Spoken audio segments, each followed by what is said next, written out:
Rusty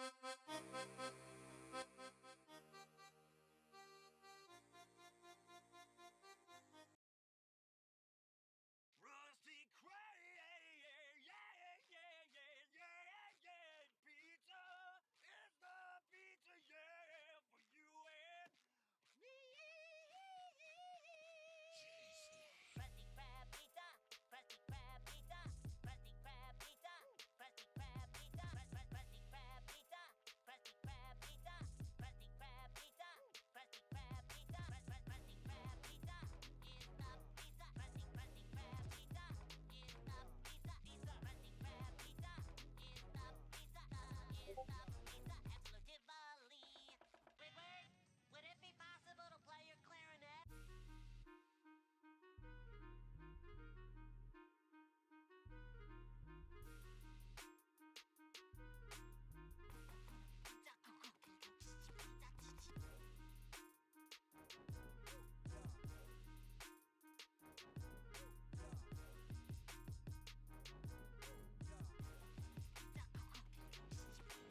Krusty Krab pizza, Krusty Krab pizza, Krusty Krab pizza, Krusty Krab pizza, Krusty Krab pizza, Krusty Krab pizza, Krusty Krab pizza, Krusty Krab pizza, Krusty Krab pizza is the pizza.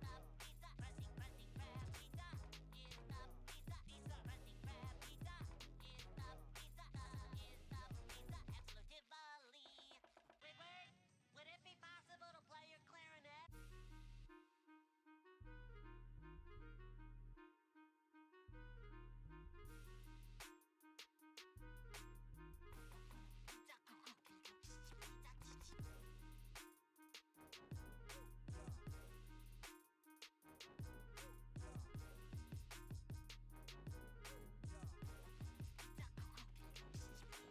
Krusty Krab pizza, Krusty Krab pizza, Krusty Krab pizza, Krusty Krab pizza, Krusty Krab pizza, Krusty Krab pizza, Krusty Krab pizza, Krusty Krab pizza, Krusty Krab pizza is the pizza.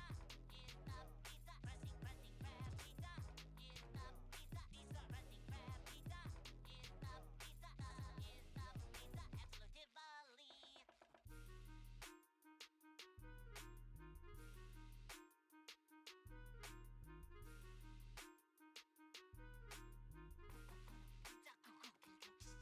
Exclusively.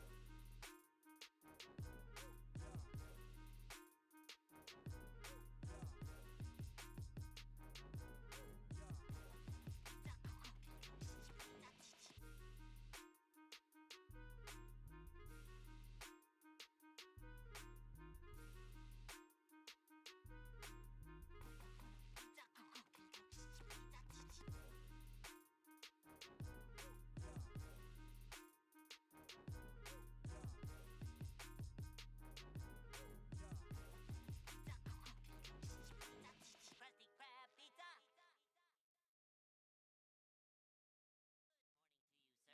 Would you care to blow a bubble? Oh, how much is it? Only a quarter. One bubble wand, dipped and ready to go. Oh. Could I interest you in some lessons? Very well, then. Okay, Patrick, it's all in the technique. First go like this.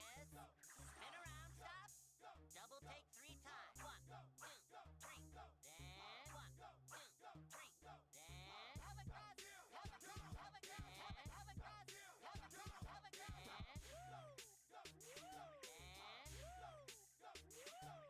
Then stop on your right foot, don't forget it. Stop on your right foot, don't forget it. Now it's time to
Nah, nah, I'm playing Fallout. All right. Y'all let me know when y'all ready. I'll start it. We're ready. Y'all ready? Y'all ready? Y'all sure y'all ready?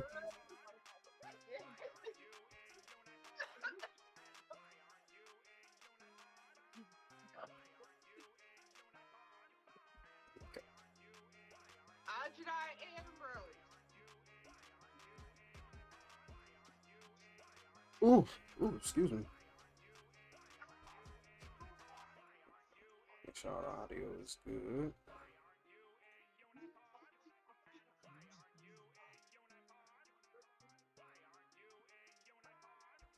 SpongeBob.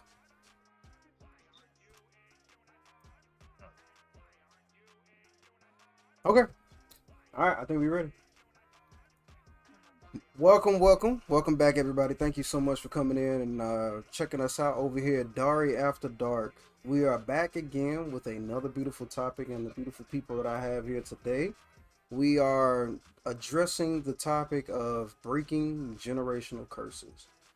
This is a topic that I think is one that is near and dear to me, but it's also a circumstance that I think needs to be not only addressed but also um, something that definitely needs to be discussed and addressed in our community as well as with our people. So I have a few of the patrons from last time with us as well. If y'all want to introduce yourself again so that everybody knows who you are.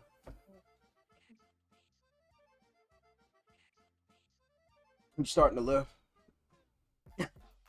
what y'all doing, man? Well, if nobody want to go here, I had to leave. hey, yo, this is Nigel. Nice to meet y'all.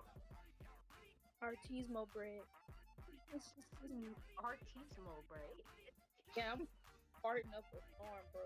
Got on here. For The phone mad close, bro. Right by the real? That's because you really do be eating too much fiber, ain't it? down, my boy. Let me tell you something. Look. But yeah, we got Brick Squad in here. Y'all already know who Brick Squad is. We got Sax Boy on the side right there, aka Nigel. Nigel Diesel. We got Artismo Bread. We got my lady Sensei in the background with the cherry blossoms in the background, as well as Kamari, aka the what was that the Dark Knight? Yeah, Kamari. Cam Kamari, same. That's not how you say her Yeah, name. Kamari. I'm gonna say what I want to say. In her nose. I'm gonna say what I Say her want to name say. right. I'm gonna say what I Name want is to say. Her name is Kamari. What was her name on the thing? She said dark. What was it? Dark what? Arthur. Oh, Arkham Demon. That's what it was. But yeah, man, we discussing a very near and dear topic. Don't disrespect the homie. I look. It was I forgot it was Arkham Demon. I had to sit here and think about it. But yeah, we are discussing today our one of the particular topics that I feel like definitely should be discussed a lot more in our generation, and it's breaking generational curses. As we all understand, we are slowly trying to reconstruct the culture and traditions that our parents have brought us up on. Not to say that some of the things that they have provided us is not factual, nor is it something that we can use to construct our lives and guide us to becoming better within ourselves. But as we all know, there are some things that our parents and our great grandparents instilled in our our families, as well as the traditions that were had, that don't really match up. You know what I'm saying? So I'm asking everybody here today. We'll start out with our first question: is what does a generational curse mean, or what? How can you define what a generational curse is in your own words?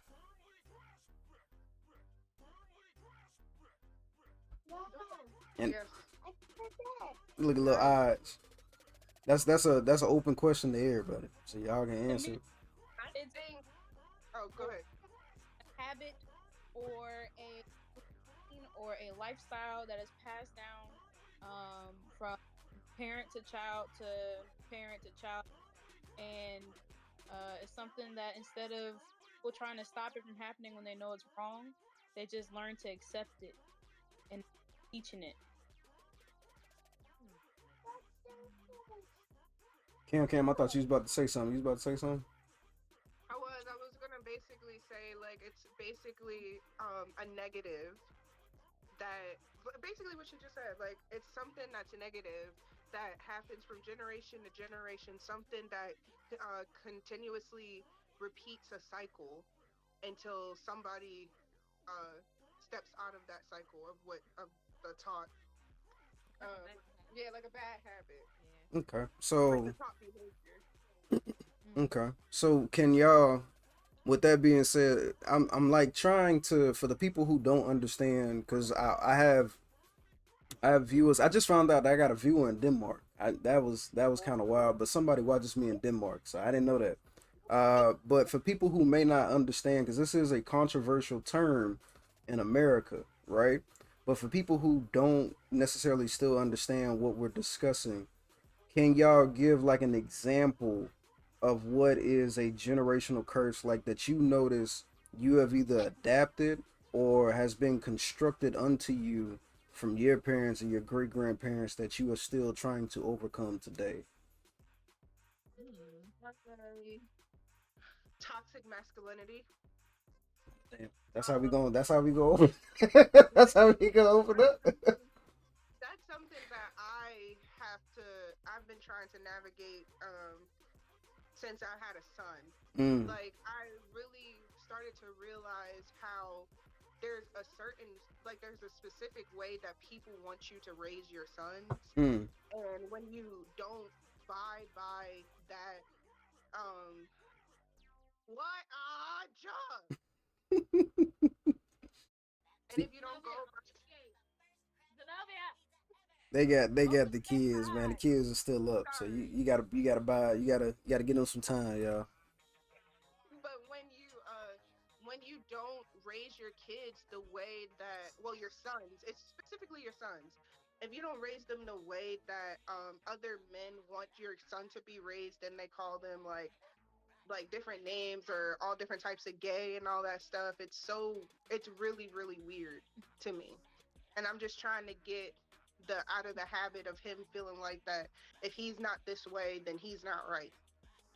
Mm-hmm. Well, you know what? I want to unpack that a little bit because that is something that is a generational.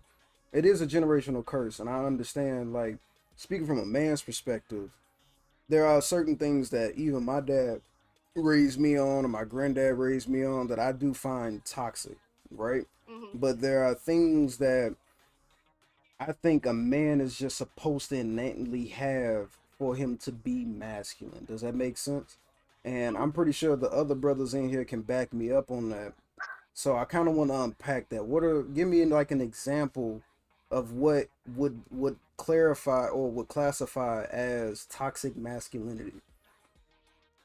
Okay, here goes something. Alpha versus beta. Huh? Okay, okay. The Okay. whole Well, alpha well. male thing. The whole alpha male thing. It's kind of it's Yeah. kind of dumb. Like I watched, I did a little bit of research on it, not a lot, so I can't speak 100% factual information. Mm-hmm. But from what I've perceived from it, it seems like the term alpha isn't entirely accurate in how to determine who's above or below. It's just a toxic masculinity thing, essentially. It's like the big macho dude, like he treats women how he wants to treat them. He doesn't care how people think. He does what he wants to do. In a way, the negative, some people see that as good, but it is not a good trait to have. Not a good way to move. You know what I mean? I I can, yeah, I can kind of, yeah, I can see where you're coming from. I think, That's the simplistic. That's the simplest way I yeah, can kind of okay. put it. I'll come back to that. I'm gonna put that in the cursor up here. We're gonna come back to that. Hmm. Give me Cam, give me an example, and anybody can chime in after Cam, but give me an example of what you define as toxic masculinity. So I had the other day I was talking to my father, Mm-hmm. and I was telling him about the toys that I had bought Aj for his birthday, Mm-hmm. and he obviously is into monster trucks. He's into like all the things that you people would say are boy related, right? Mm-hmm. And then I also told him that I bought him a kitchen set. And he was like, a kitchen set? Why? My grandson not gonna play with no kitchen set. He's not gay. And I was like, he's gay because I bought him a kitchen set? I was like, Mm-mm. do you Mm. not cook? Do you not know how to feed yourself? Like, he's not allowed to play pretend and cook. Right. Okay. I can. Yeah. I can see that. Weird. I mean, because there are Like, male chefs, right? There are people who. right. My cousin is a chef, and he's a man. So like, I get that. That's a very yeah. Or when my parents found out that Bluey was a girl and Bluey wasn't a boy, now he can't watch Bluey no more because it's a female lead. Like, it just doesn't make any. He Mm. can't watch Dora to them because Dora is for girls and he needs to watch things that's for boys. Right. But if he like, but Dora is teaching you Spanish. Like, what are you Right. Right. Okay. things like that? Just I'm like I have to like fight for my son because I'm like, dang, like I'm trying to teach him in a different way, like because now I'm in school for psychology and I'm trying to be a child psychologist, and there's things that they said that you have to do for your sons and your daughters, like you're you need to they're supposed to play with baby dolls and they're supposed to play pretend and they're supposed to play all these things because once they get older, and because men have babies too, like I don't understand why men can't play with baby dolls. Like, they need to learn how to change a diaper and do all that stuff too because those are their babies too. Right. So I'm trying to teach him like nature over nurture and all that stuff, and let my parents see him playing with a baby doll. Oh my god, you're raising a sissy, a sissy. But I also have him doing karate and I have him doing all that other stuff. But because I have him doing some quote unquote feminine things, he's gay. Like, it just, Mm. and he's a baby. You're putting sexuality on my baby. He don't even know what sexy is. Right. Yeah. No. Me, I can definitely agree to that. There was things that, and I'm pretty sure a lot of us can attest to it. Being a '90s kid, there are certain things that, and I think that's that, and that would classify as a generational curse, right? There are things that have, and there are things that society as well as tradition kind of derive, right?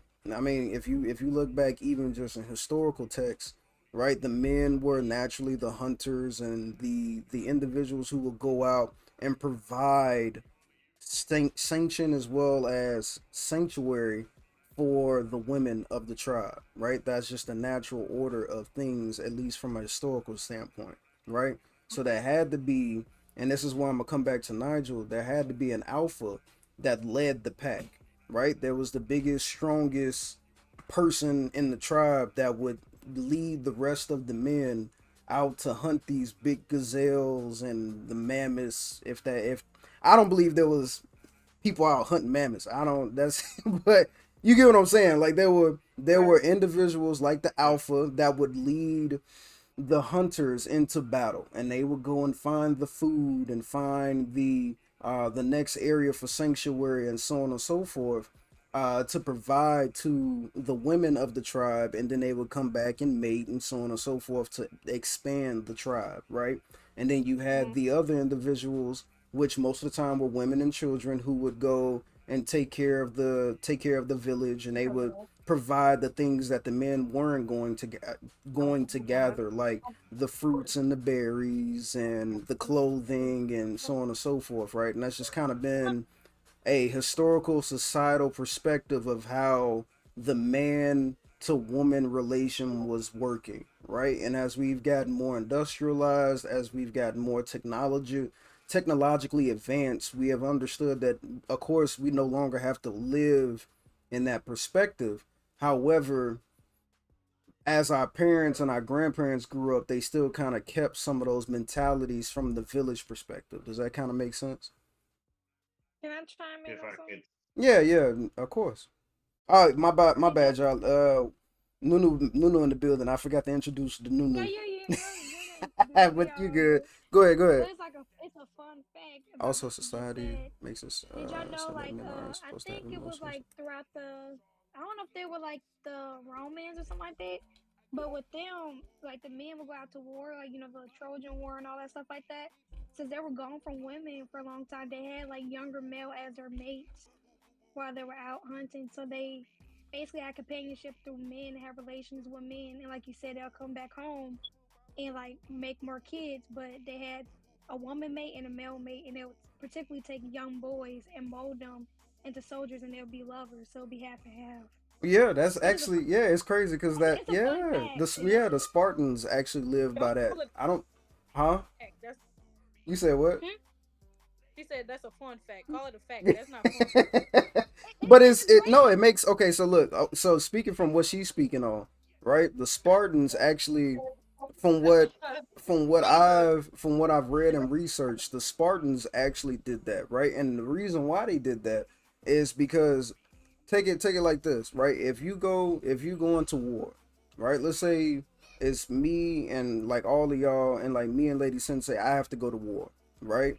I would be more inclined to protect my lover that's back at home, right? But the more I'm in this dirt and grind, right, and I'm fighting for somebody that I don't care about next to me, the chances of like someone coming to me and telling, look, we'll keep your family alive back in wherever it is as long as you surrender, right? But if you have that same mentality with a person like a lover on the battlefield with you, you'll be more inclined to fight. So the Spartans believe that if they had a lover, which they did in a lot of cases, they had a male lover that also served with them on the battlefield. So when the battle came, when it was time to go to battle, they were more inclined to protect the man next to them because they probably slept with them or had a emotional relationship with this individual. Which means if he died, now I have to avenge him. You know what I'm saying? So I'm not fighting until there's literally no breath. I'm fighting until there's literally no breath in my body because not only did you take out my lover, but you're also going to go back to my home and destroy it, and my wife is there and my kids are there. You know what I'm saying? So it's one of those weird dynamics, but in a way you can see why it would work. You know what I'm saying? I'm not saying it's right, I'm just saying that you could understand why it would work. But yeah, to go back to Nigel, we gonna unpack that, Nigel. We gonna we gonna unpack that. So look, what was I about to say? Oh yeah, in regards to what you were saying, so that's not 100%. Every tribe, every um village, from back in the day, there were women hunters. Even in the animal kingdom, a lot of the females, they are the prime hunters. Well, the male does not. He's more so protecting the pride. Mm-hmm. So, not saying what you're saying is wrong, but it's a little bit more to that. That's one side of it, and there's the other side of it too. I just wanted to add that.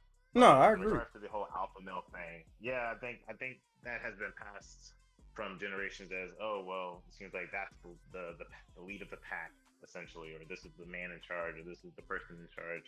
So they can do whatever they want, they can say whatever they want, and they can act however they want because they are in control of the entire situation. They're making sure the house is taken care of, they're making sure that the bills are paid, they're making sure that the woman, there's food and everything, making sure that everything is sorted in that way. And it's that mentality of I can do whatever I want because of it, and that's where I kind of put it with the alpha. And I've seen that, and you've seen it in media. We've all seen it in social media. The alpha does, or the person who claims to be an alpha, they feel like they're up here at the very top. They got the pick of the litter. They do whatever they want. They act however they want to. But as it seems right now, it's kind of like backtracking, where it's like, that's considered toxic masculinity now. And I do agree with that because I kind of used to act similar to that in a way, and I've kind of changed my mindset and my views on it. And like, I don't know, it just from a personal standpoint, I can see how that is very toxic and not appropriate for every situation. It's the difference between being assertive and acting like, for lack of a better word, an asshole, essentially. Mhm. So I would counter that, and I don't know if Brick wanna back me up on this, but I would counter that with the two things. There are reasons for everything, right? And this is the reason why I like watching Joe Rogan because he brought this up, right? There's a thing now. There's a controversial the social media thing where now people, like a lot of men, are trying to be beta males, right? People are not striving to be the alpha male anymore. They're striving to be the beta male, right? And the beta male is an individual who essentially doesn't live by the policies and the laws of a alpha, right? The alpha is the one who runs the herd, who runs the pack, who can be assertive but also extremely aggressive. The moral definition of what toxic masculinity, I think, is what a lot of women try to define as an alpha male, and men are starting to strive for being the beta male, which is kind of like the total opposite. If you were to put it on a scale as far as like relation that y'all can understand, alpha male would be like the depiction of like the Rock, right? The Rock would be considered an alpha male, even though he doesn't have the personality of one. He would be the person. He would be the depiction of an alpha male. That is what people strive to look like and be like in the perspective of the alpha male, right? And the beta would be someone like the beta male would be someone like Prince or like Black in today's relation, right? So an individual who is more intact with both sides of his emotional elements, who understands that there are certain things or certain ways you're supposed to treat women and certain ways that you're supposed to treat yourself. But my argument, right, and this is me playing devil's advocate, right, but I'm playing devil's advocate, but I also agree to some extent that there has to be alpha males. There has to be a person like the special forces is a great example, right? The military needs a special force team of individuals who can take orders, don't ask questions, who will get shit done and come home with as many people as possible, knowing that the mission is accomplished, right? And that's the same perspective from a societal standpoint, that you need alphas. You need these people who are determined to achieve a goal and change the world in a exponentially uh expansive standpoint to make the world go round, right? Just like you need somebody to do the dirty work for other people to shine. Does that make sense?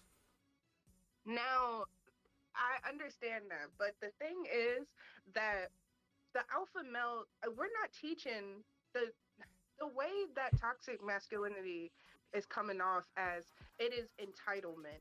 And it's funny because these men aren't being taught how to be men, they're being taught how to be entitled. They feel like they can and they must and they will and they can do whatever that they want because they are a male. And I'm not saying that this is all men, I'm just saying that some men are taught to be like that. Now, like, just like how my father was like, my grandson's not gonna play with a kitchen set. My grandson's not gonna play with no dolls. My grandson's not gonna watch Dora. My grandson's not gonna do none of that stuff. But it's just like, why can't he? You know, Mm-hmm. like my dad thinks that he is the like the identification like of the best man at, like he like I don't even know how to explain it, but like my dad don't got no fucking job. My Right. dad still relies on his mother to give him things. My dad asks me for $5 every single fucking day. Like, but he feels like he's that bull. Yeah, he feel like he that bull because he people know him on the streets, or he don't take no shit, Mm-hmm. or he can walk all over his family. That's what he's trying to teach my son, and that's not how I want my son to be taught. Like, somebody should have gave you a fucking hug. Like, Yeah. seriously. Okay. Like what the hell is going on? Like, you want me he if he watches my son, right, and my son starts crying, he's gonna be like, yo, shut that up. Like, you're a boy. Boys don't cry, but boys do cry. They're humans. Yeah. They're, Yeah. everybody cries. They don't know how to. The only way my dad knows how to show emotion is through anger, because that's all he was taught, because they were taught that you have to suppress your feelings and your emotions because that is unmanlike. Mm.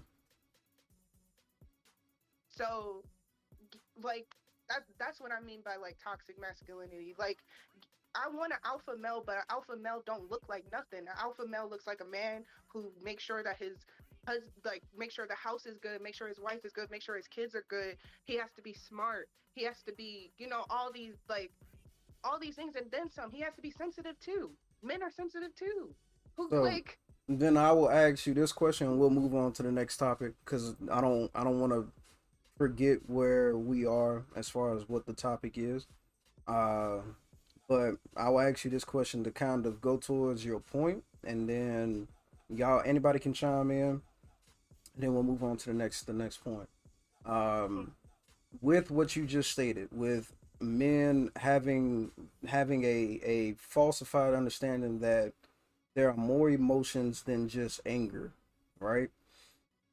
Do you find that you can still respect a man? This is the first part of the question that allows himself to show his emotions in front of you. The second part of the question is, if so, if they come to you and decide to be vulnerable and allow themselves to be vulnerable with you, do you find that this person is less of a man, or do you find him more empowered as a man? I feel more empowered. Yeah, for sure. Because there's nothing like man to share his feelings. Exactly. Because then you won't have to walk on eggshells or like one thing that I told Cam is that one thing that he does is he hides his emotions, and then I'll find him in like a room like drinking and going through all this stuff, and I'm like, dude, what the hell? Like, what? You was just fine earlier, but he's wearing a mask all day. And then like once he finally is alone, he can let his emotions out because he doesn't want to show me that he's less of a man because he needs to like let his feelings go.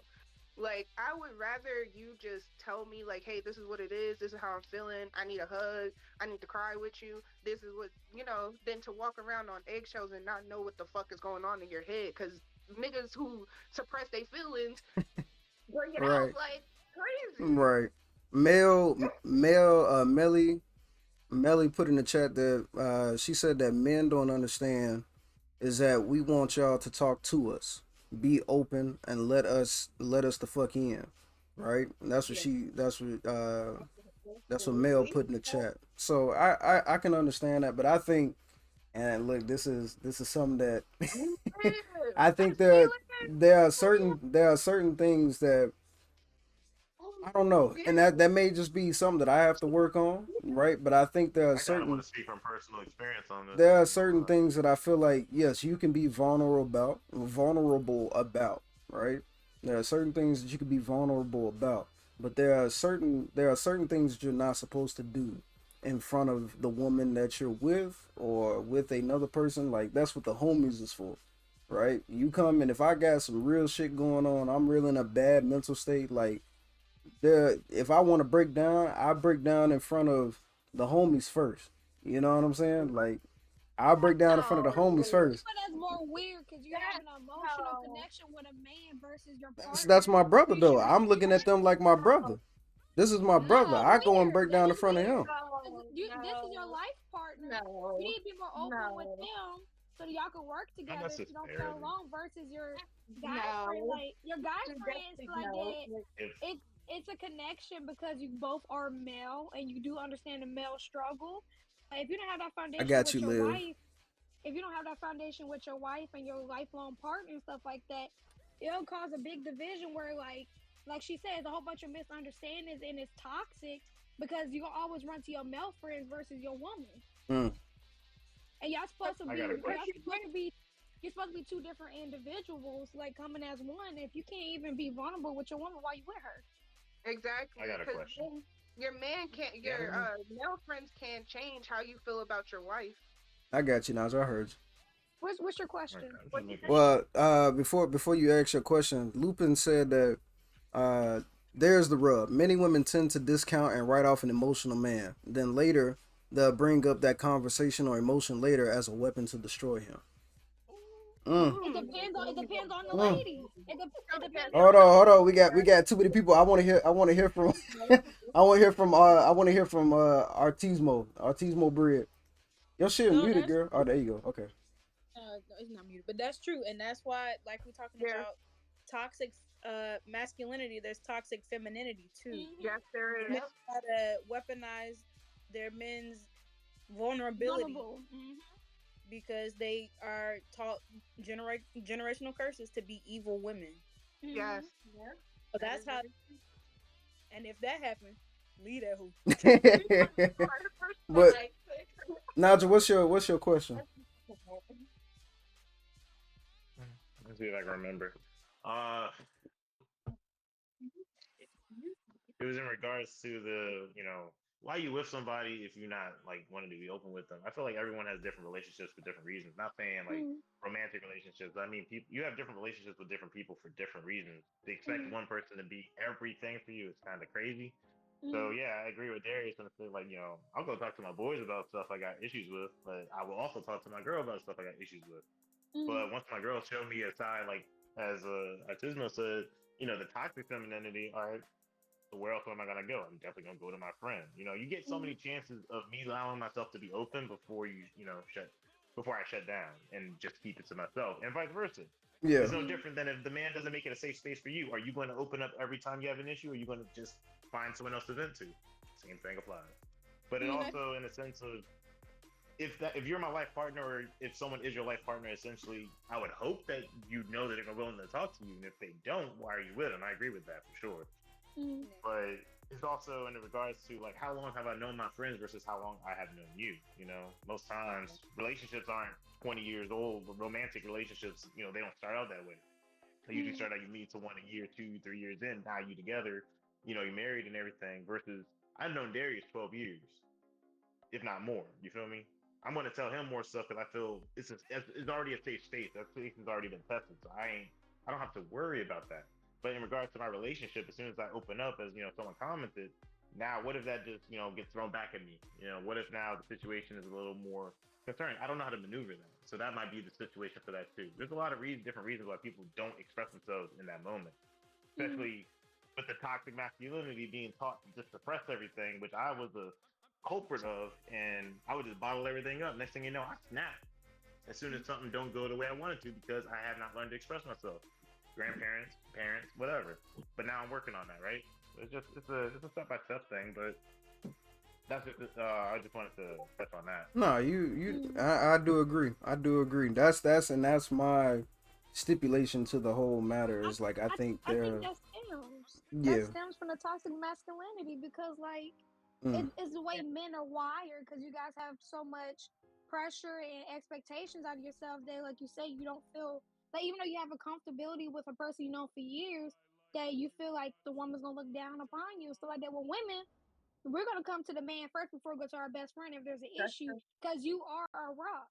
You even though like you say you have to be strong all the time and stuff like that, like we're coming to you for a place of comfort, and if you can't comfort us and like you're always being strong, it's kind of like talking to a wall where we won't feel comfortable to constantly come talk to you. It's like you're discarding our feelings, like we're too emotional. So Mhm. if there's a level of um balance between the relationship where you're able to be vulnerable with this person and like you could be like emotional with this person like basically like this person's gonna keep you level headed but also gonna meet you where you need them because like a woman needs somebody who could be vulnerable with them. Like I'd rather confide in a partner than a friend because a friend like you said you can know a person for so many years but a friend and a lover like you can always get another lover, you can always get another friend and stuff like that. When we looking for a love, we looking for lifetime. A friend, it can end whenever, same as a relationship. When we look for a life partner, this is like your mate. Like, this no, is no, somebody you're not trying to give up on. no, no. What? The chat calling cap on you, man. Cat? The chat calling cap on you. The chat said cap. That's big cap. That's major I cap. swear. I swear.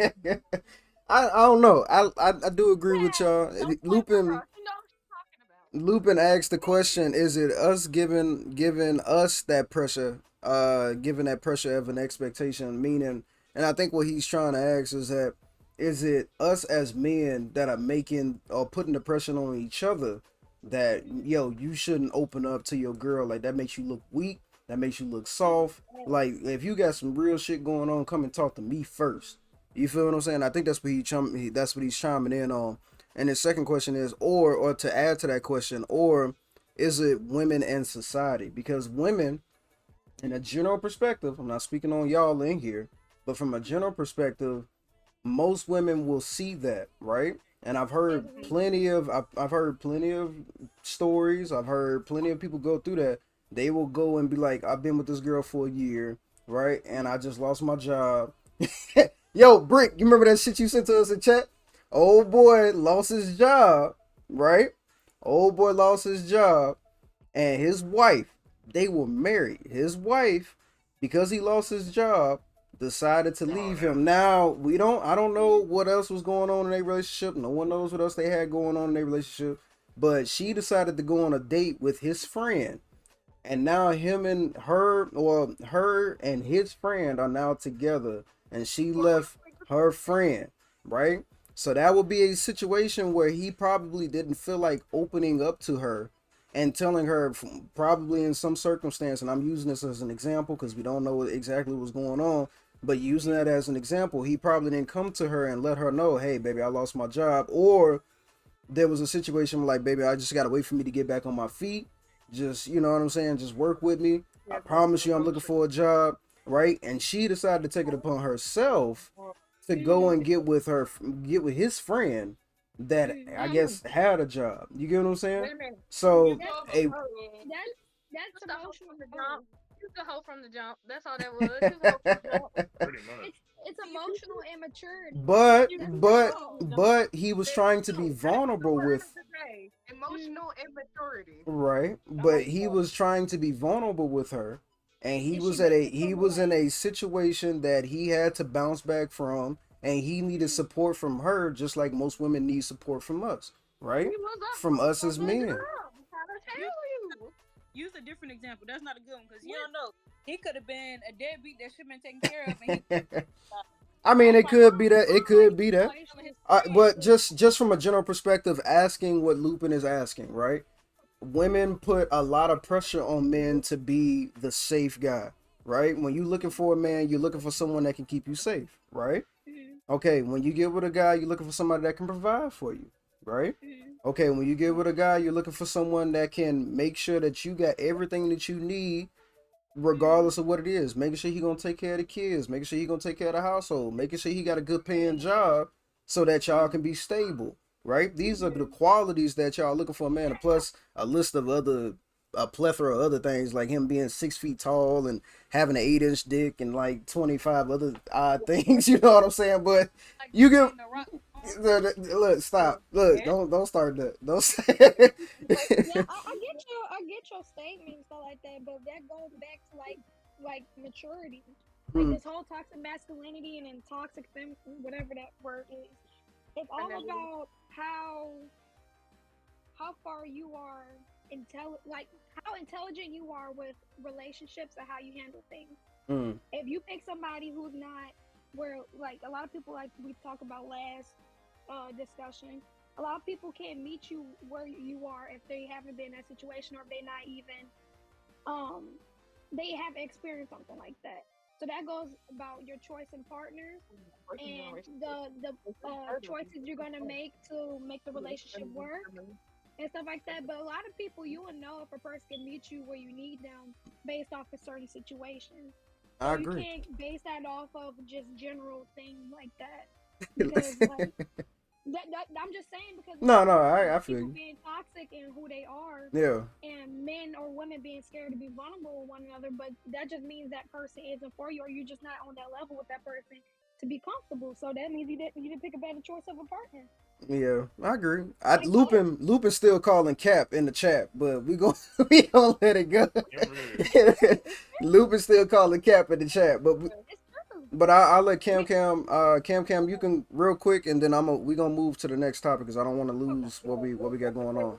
go back to like the whole breaking the generational curses because this is something that was taught. These behaviors were taught by parents Mm-hmm. who also feel the same way. So you can't just be like, oh, like that's where all the breaking the curses and stuff come from. That's why I'm trying to teach my son like, hey, no, this is not how you're supposed to be. This is why I'm trying to teach myself like, no, it's not weird that a man feels this way, or it's not weird that you want to like talk to I mean, like, I understand, like, the whole, like, I want to talk to my friend before I talk to you type situation because women do it all the time.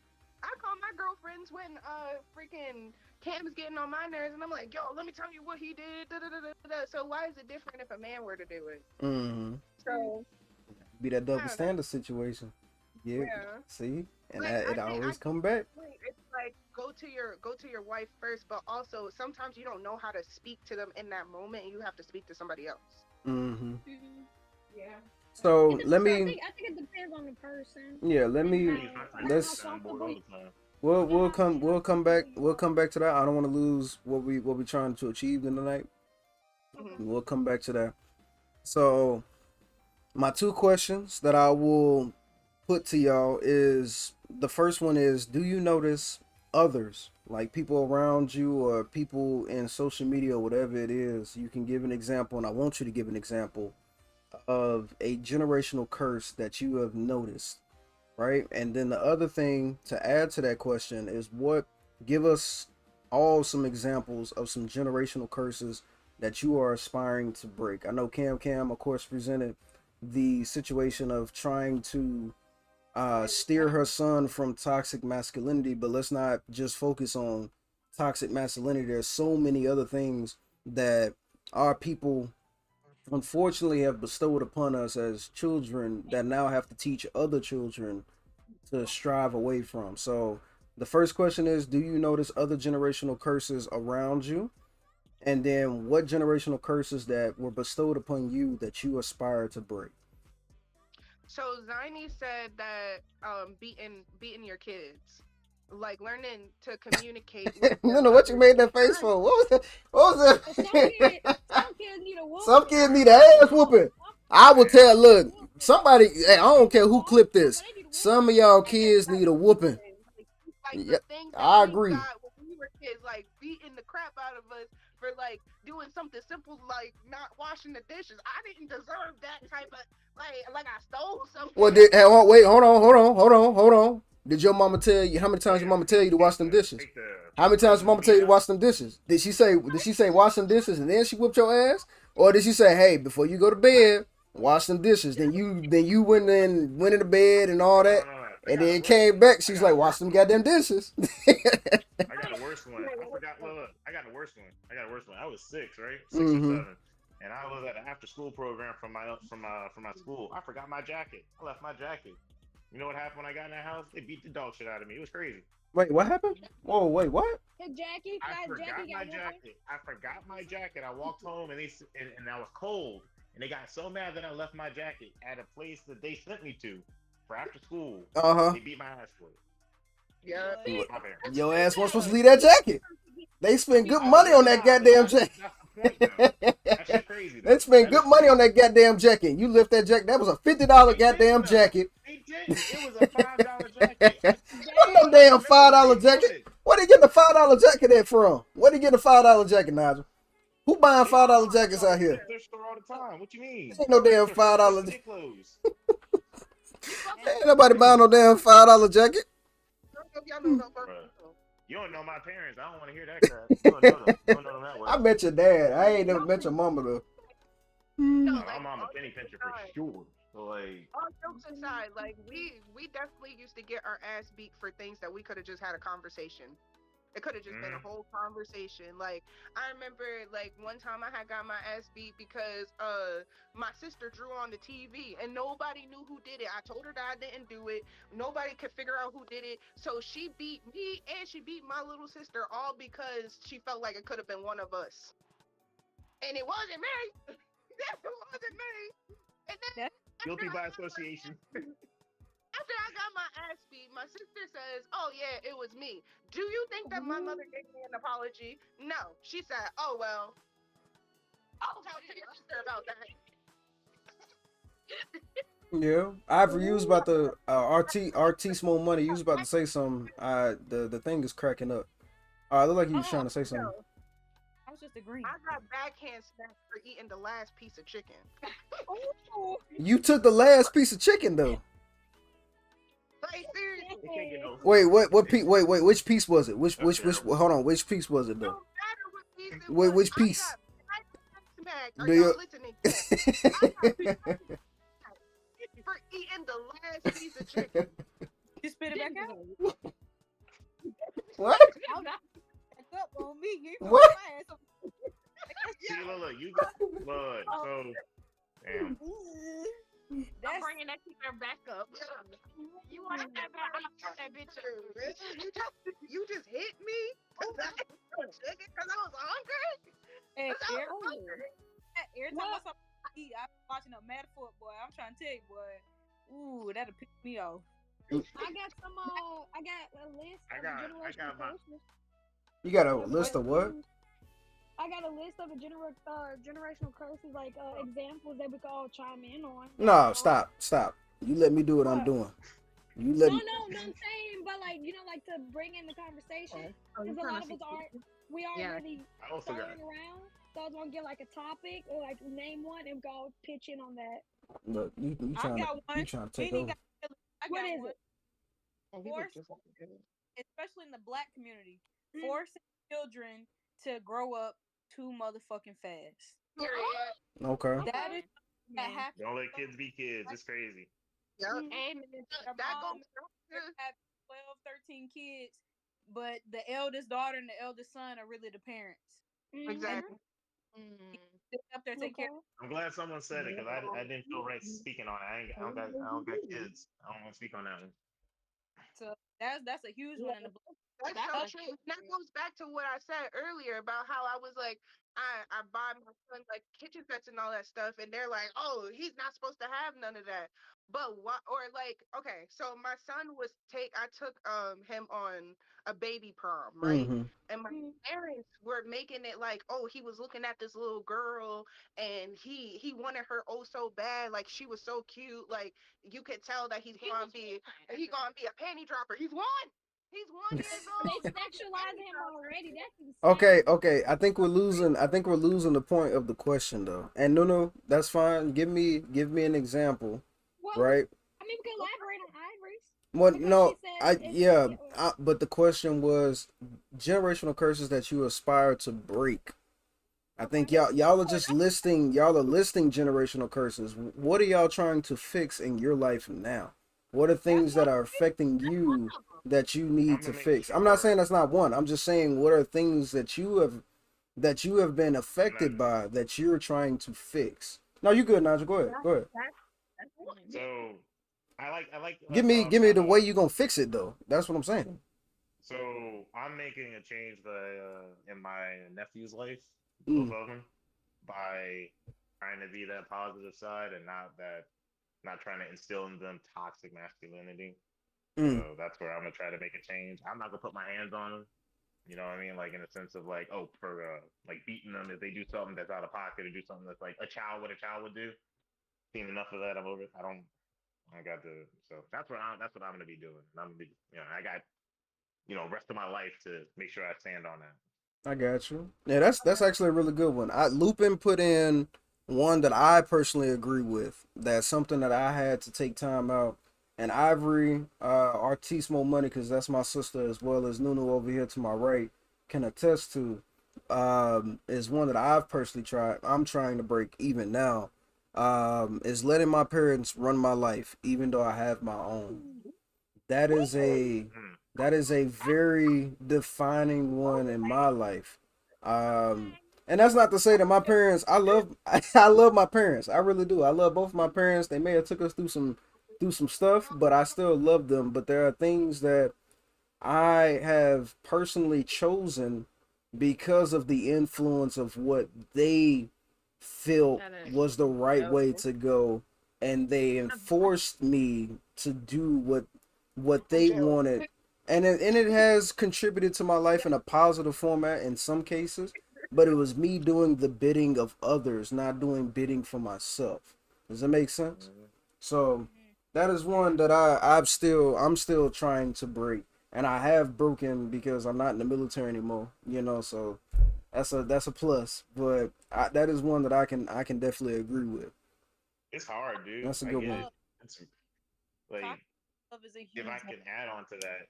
Sorry, if I'm talking too much, just let me know. But if No, I you can add on good, to that, bro. I grew up And very we'll get back to Ivory. toxic. Ivory, hold that thought.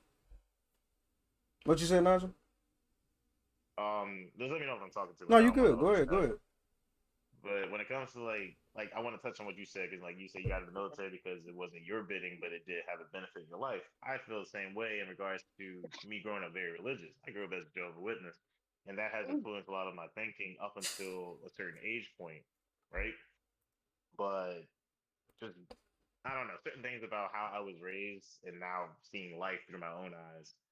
A Mm-hmm. lot of things are not necessarily as they should be, in my opinion.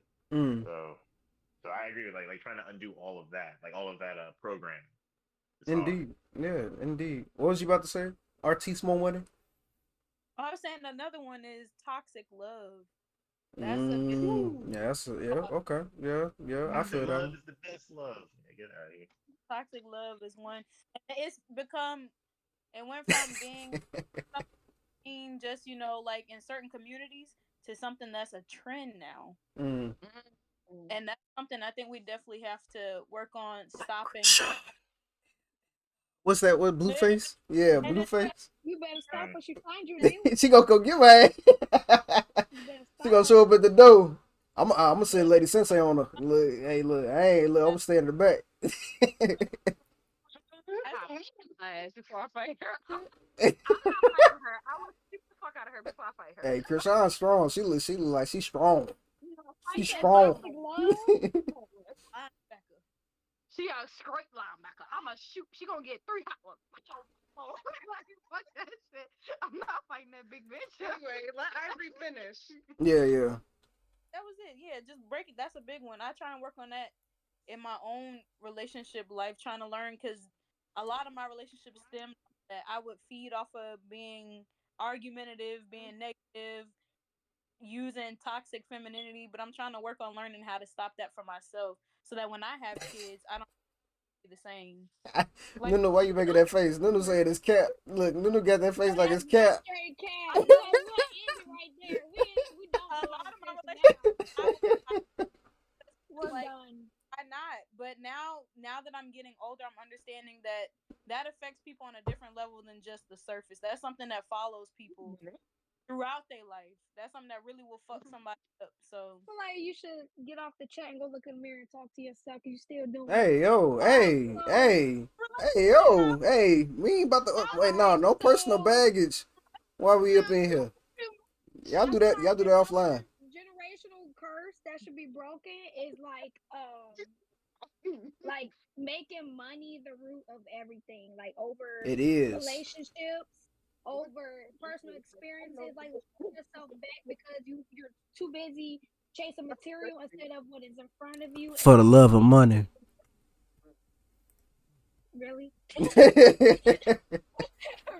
But yeah, I feel like money is a generational curse because you feel like if you have money, you have everything. Which you do have access to a lot of things, but you're lacking basic human decency and just being because you're letting that rule everything for you.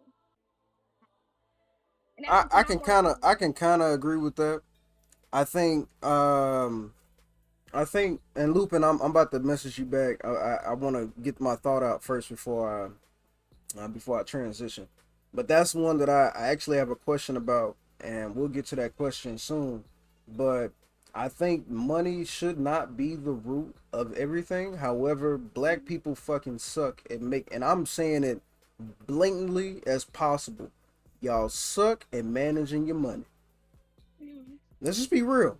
I'm gonna be 100% real. Y'all take it how you want to take it. Y'all can feel how you want to feel about it, but you Wait, suck. now, don't say black people Nope, as nope, a class as nope. a Cam, whole. Cam, I I'm was not gonna saying take it the because can't. people in Nope, general Cam, Cam, don't have stop me. problems. Don't you No, stop me. yes, No, it is. black Black people people suck at have problems managing with their money. money. Black That's people, not true. yes, they That's do. not true. 100%. All races, a all races. 100%. I feel And like I'll stand because on I that hill feel and like down it. we Yeah, have we 100%. we black try to people. showboat something we don't get just to pose a different image. Exactly. It don't make no sense. We gonna come back to That's that. not everything. We That's we just gonna one come back way. to it. We gonna come back to it. It's okay. We gonna come back to Like that it. black people. I know I'm a lot of telling you. people who have problems with their Yes, finances. yes, 100% yes. But we'll come back to it. We're gonna put a pin on it. We're gonna come right back to it. I promise you. Well, I'm not tell you, just trying to start shit. All right. But my next question to y'all is, do you notice generational curses in our media? And I have examples, right? So we'll go down a list of examples. We'll start out with TV shows and media in general. And then I broke it down into culture and music. So we'll start out Mm. at media, and then we'll go to music, and then we'll go to our culture, right? So we'll start at media. And some of the examples that I have here, right, is that new Good Time show on Netflix. The Cosby So Show, Will and Jada, R. Kelly, and Cat Williams. So y'all take that. Y'all take that. How y'all take it? And y'all answer the question based upon how y'all feel wait, about it. Well, what's the those question? yeah, like Do you notice generational curses, or what type of generational curses do you notice in our media based upon um those examples? any generational curses. The only thing I will, out of all the examples that you gave, I think that R. Kelly would be like the biggest generational curse because number one, if like you went back and watched like his documentaries and stuff, like as a kid, he was sexually abused. And then him being sexually abused caused him to drop out of school, which made him illiterate, which made him like, yeah, he got into like media and all that stuff and he made millions of money, but a lot of people took advantage of him because he was illiterate, because he didn't know much. And then because of the things that happened to him as a kid, it caused him to be this person who was more so power hungry, and he would prey on weaker people because that is something that happened to him, and nobody was there to protect him, not even his mother. And I'm pretty sure that if he told his mom what was going on, and usually when it comes down to men who get sexually abused, you're just like, oh, what? You got sexually abused? Like, especially in like the black community, it's just like, oh, so who cares? Like, get over it. If that makes any sense. Yeah, Like, no, I can.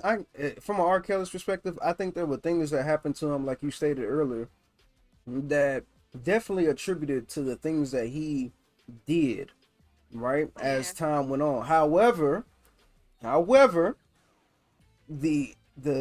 the stuff that he knew that he was doing to like those underage kids, he knew was wrong. He knew there was well, nothing right with peeing on a 14-year-old kid, and the black community failed him 100% because they found out this is twice. Right before he went to jail for the new sentence, he did it twice. And the black community still supported him, listened to they his still music, support him. still gave him money, went to his tours, went to all Yep, his stuff, and that's why we having this conversation, right? Is because somebody could have saved R. Kelly when R. Kelly was 22 years old. It didn't have to be his mama. It didn't have to be his manager. It could have been a dude down the block on the street. Instead of dancing to his music and stepping in the name of love, they could have saved that man when he was sitting up there yep, doing that stuff at 15, 16 years old. Because I guarantee you, stuff like that don't just start when you're a big name or a big shot, right? In the industry, and you making all this good money. That it don't start there. He was probably messing around with kids or messing around with women that was younger than him when he was 18 and they was that's why I 14. said, Do you get what I'm saying? that's why I said as he got older, Allegedly, because allegedly. Let me put that out there because we are on live. I'm gonna put allegedly in there because I don't want nobody to come back at me. that's why I said that as he got older, he learned to prey on the weaker minded people because people who were old, like people would prey on him because he was weak minded. So Mm. he learned how to play that power role. Like I'm not saying that what he did was right, and then again, you're talking about the black community stood behind him. Black people, they praise predators rather than penalizing them. I can go as a, Oh, I don't know I about will that. say that I don't know about that. I don't know that is about a that. fact. Because let me tell you R. Kelly something. probably like the only We person know. that people still be like, I don't know Let about me that though. listen to what I'm saying. I'm gonna tell you something. I have uncles, cousins, all different types of people in my family who are predators. Mm. But if I were to come to, say, my grandmother or my mother or somebody and say, this is what happened to me, they will say that I'm lying before they believe what this person did. Well, that's not They would praising. just say That's not throw praising. away from them, but they That's just not accepting the truth. That's two different things. But Praising and allowing them to do it is totally different than I don't because I know who this person is, or at least I have an image of what this person is or who this person is, and not accepting that they are doing okay, so something if wrong is two instead of different things. saying praise, then I will say they would lack protection. Okay, that makes a little more They sense. will freaking either like put a blind eye to it than to do something about it. If we all know that Uncle Chuck touches people, why are you telling me to dress differently around Uncle Chuck instead of not being around Uncle Chuck no more. Like Right. that's stuff that just like they're like, okay, so what? R. Kelly's who cares? Who cares? She must have wanted it. Yeah. They blame before they penalize, before they get upset with the person who is doing these things. Which That's is, because Chuck cutting you that check. That's why. you said what? What you said, Brick? That's because Uncle Chuck was cutting that check. That's Hey, why. Uncle Chuck was putting that money in, boy. Uncle Chuck take care of the rent. Look, hey, hey, baby girl, come on over here, baby girl. I got you. Like but that's just something that was but going like Lupin said it. Yeah, Lupin said denial is different than condoning behavior, and that's what I'm trying to get at.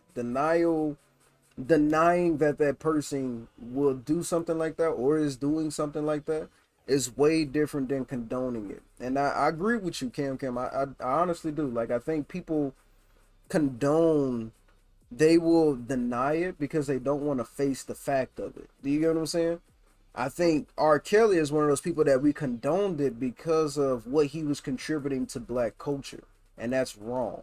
Do you get what I'm saying?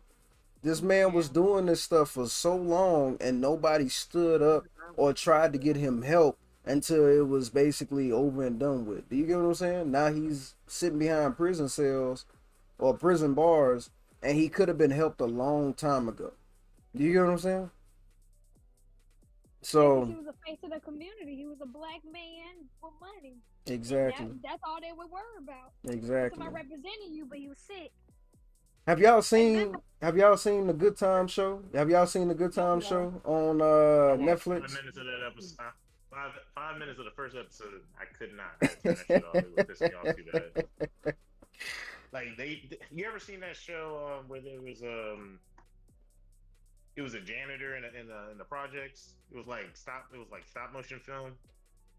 It was like from way back in the day. I can't remember the name of it, but it was the exact same vibe I was getting from it. And that show is bad.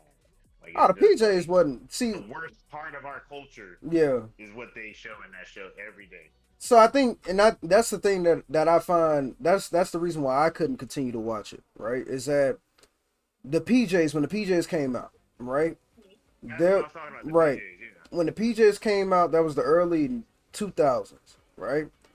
People as the black community, and that's why I'm gonna say what I gotta say when it comes to the finances part, is that black people didn't understand that we could acclaim or we could achieve, is what I should say, achieve what the things that we have today, right? And that's primarily due to that now every person in the world has access to technological advancements. Do you get what I'm saying?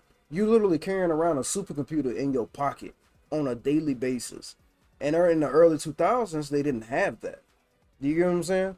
So a show like the PJs really depicted how life was for like 80% of the black community.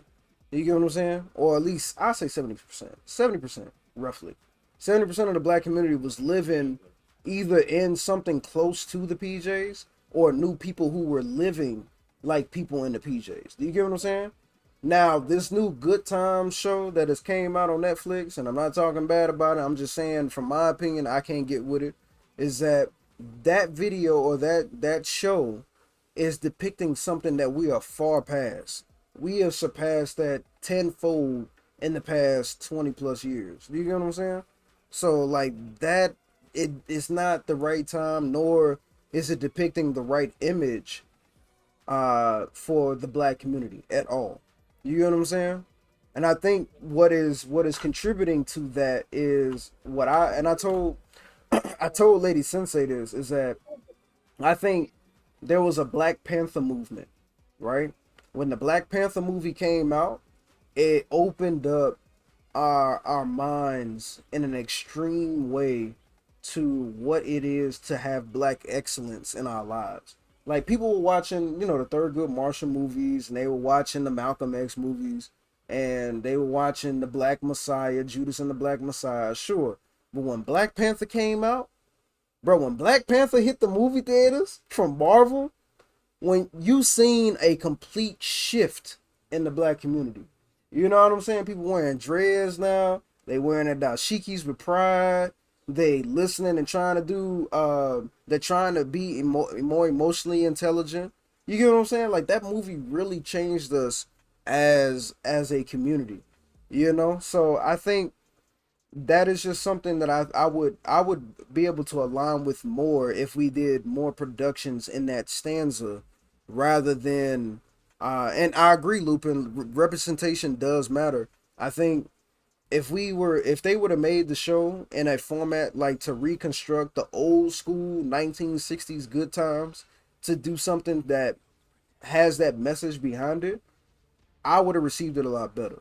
But I don't think it's going in the right direction. That's why I'm not going to support it. But Can I say something? yeah, yeah, don't forget about the other people that I listed here because I have the Cosbys or the Cosby Show, Will and Jada, Cat Williams. So don't forget about those.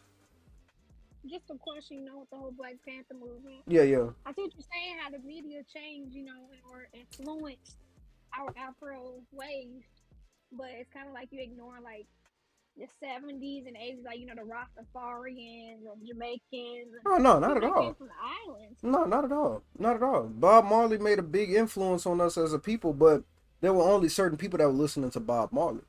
Do you get what I'm Mm-hmm. saying? There was only Mm-hmm. certain people that were sitting down and actually learning to be Rastafarian.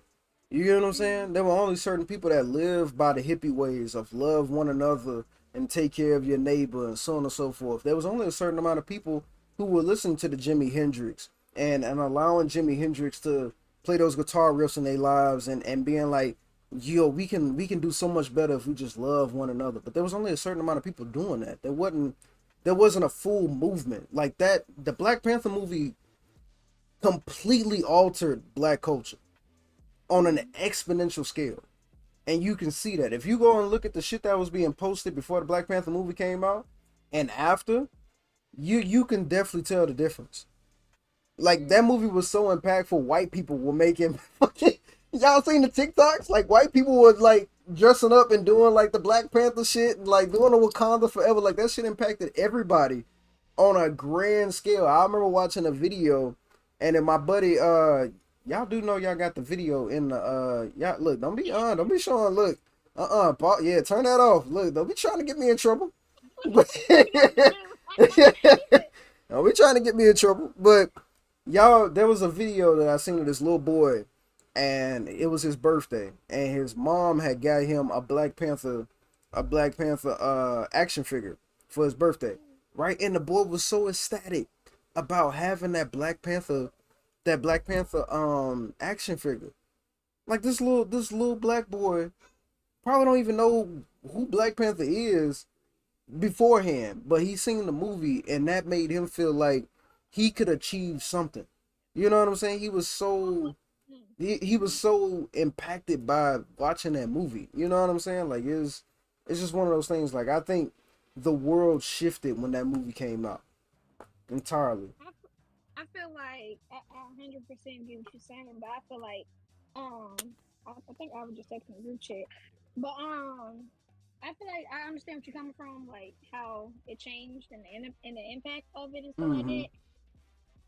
Uh, I remember texting. I'm sorry, but I just feel like it wasn't to me the way I viewed it. I Mm-hmm. don't think it impacted, and I mean, from your perspective, I see it from that way too. But I feel like it was just like a fantasy thing for most black people, like having a super nigga on screen, like Spider Man. she said, I do. she said a super nigga. I do. I feel like it wasn't as impactful for the black community. Like, I get what you're saying, like the influence for the younger generation and Mm-hmm. stuff like that. But I feel like just generally speaking, I just think black people just happy like, oh, this dude got strength like Wolverine, but he a nigga. That's really it. That's not. You didn't watch that movie the way we watched I that movie. did. I swear. I swear. I'm just Nah, you saying. ain't watch that movie the I way get I the watched that impact. movie, man. You I ain't get watch the that movie. impact. I I do. mean, different perspectives though, right? I mean, that is true. Yeah, and and I kind of Nunu. agree with her perspective though. I think it's just Ah, yeah, bro, you gotta you know go, what I mean? man. You That's gotta it. go. I can't see past that right now. Maybe I gotta watch it a second time. This man got a And don't get me melanin wrong, shirt I on, watched and he that talking movie. about, yo, what? Man, I got this shirt on. Look, before you see me, I got this shirt on because I went to the African American Museum last year. All right, that's why I got this shirt on. All right, Man, so you can talk, you can say whatever you want to talk, but at least I went there. I saw that. I did that for the culture, so I want to hear that. But it took me a long time to see Black Panther though. Black Panther to me not the best film in my opinion. So again, I think it's just a black dude on screen with powers in my opinion. Like it didn't do nothing for me. Yo, I But gotta deep go. down, I gotta go. Nah, bro.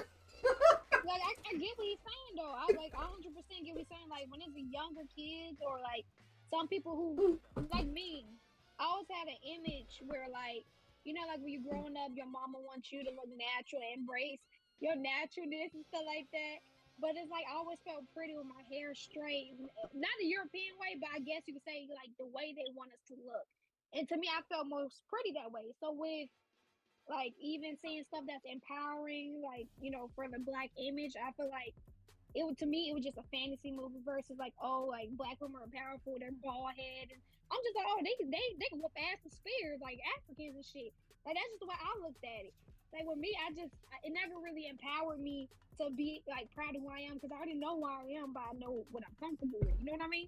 But for other people out there who do want to learn more about themselves and how they give us that image about Africa being poor and shit like that.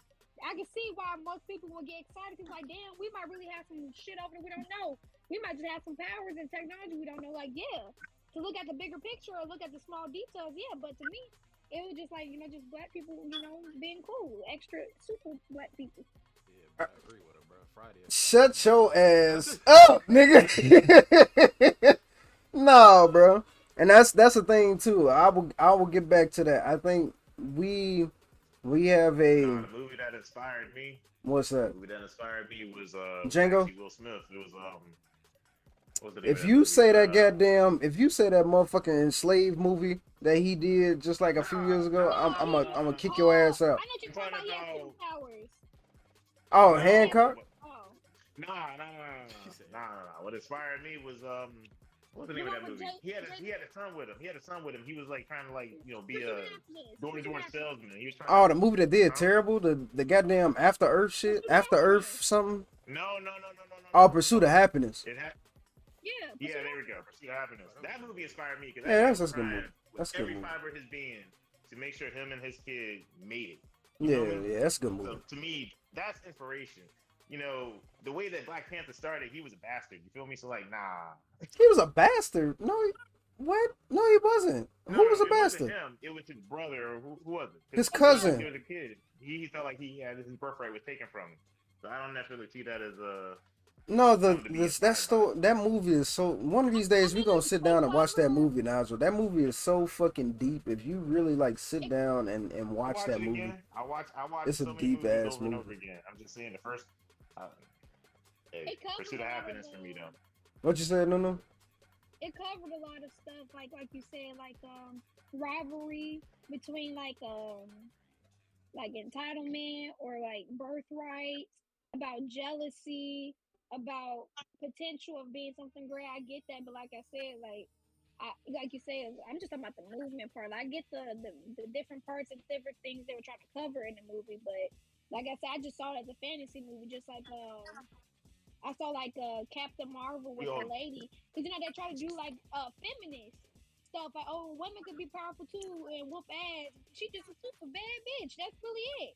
Like, I think you missing the point of the movies. That's not what the movie is about, right? Okay, well, Captain Marvel is different.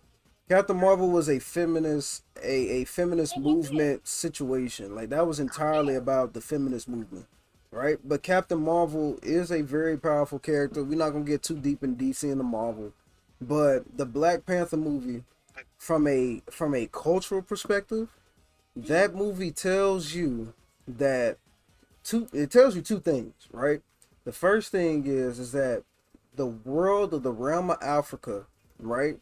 That regardless if we're from or not from, which I have some speculations about that, but the realm of Africa is so much more powerful if people actually gave it the time that it needed to actually strive and achieve the elements that it is able to accomplish, right? That's the first thing. The second thing is that Black Panther in general is a direct representation of something that we've needed for a long time. We have looked at, and this to go back to what you had stated before with your straight hair, right? You have been so deluded by Eurocentric Eurocentric influences by thinking that you will look more appealing, or you find yourself more appealing to yourself or to others by changing the way you look to look more Eurocentric based upon the things that have been provided to you. And that's another generational curse, right?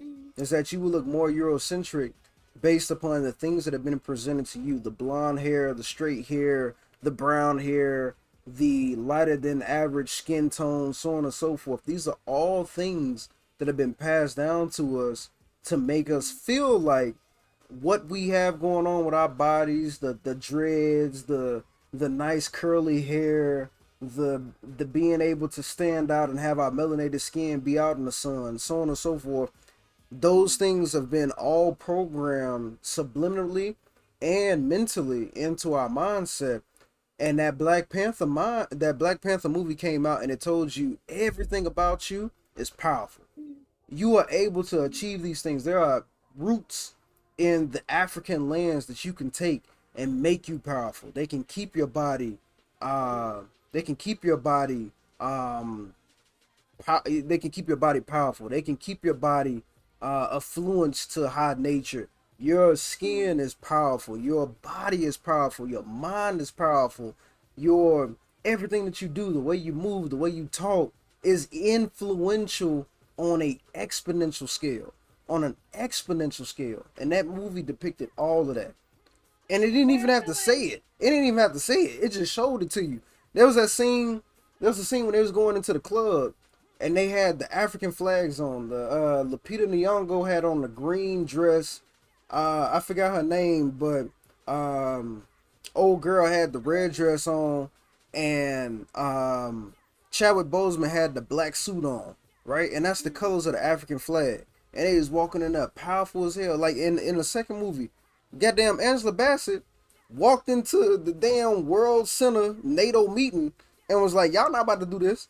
And she controlled the whole NATO. She wasn't taking nothing from NATO.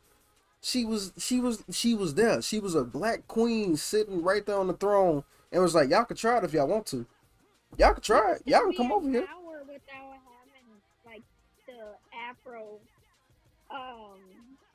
features, because a lot of us aren't even pure or what we are. So you want to take up after different type of feature that's not fully African, because we're not.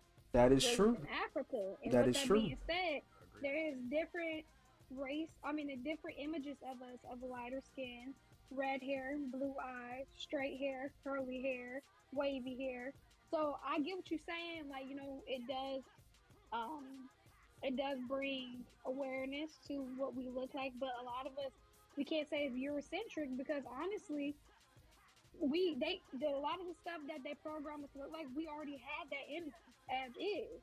That's not necessarily true though. That's not necessarily true. Think Is. about when you walk. Let's take this for an example, and then we're gonna take a quick tan, and then we're gonna come back because I have to use the bathroom and get another White Claw. But we're gonna take a quick tan. But think about it like this, right? When you go into an Asian wig store, right? Let's just start there. When you go into a wig store, and I'm not coming at nobody, so don't nobody at me. But when you go into a wig store, who owns the wig store? Who owns it? Who owns the wig store? Asians. Okay, there we go. Asian people own the wig store. Then you go in that wig store and you go buy your wig or you go buy your weave, right?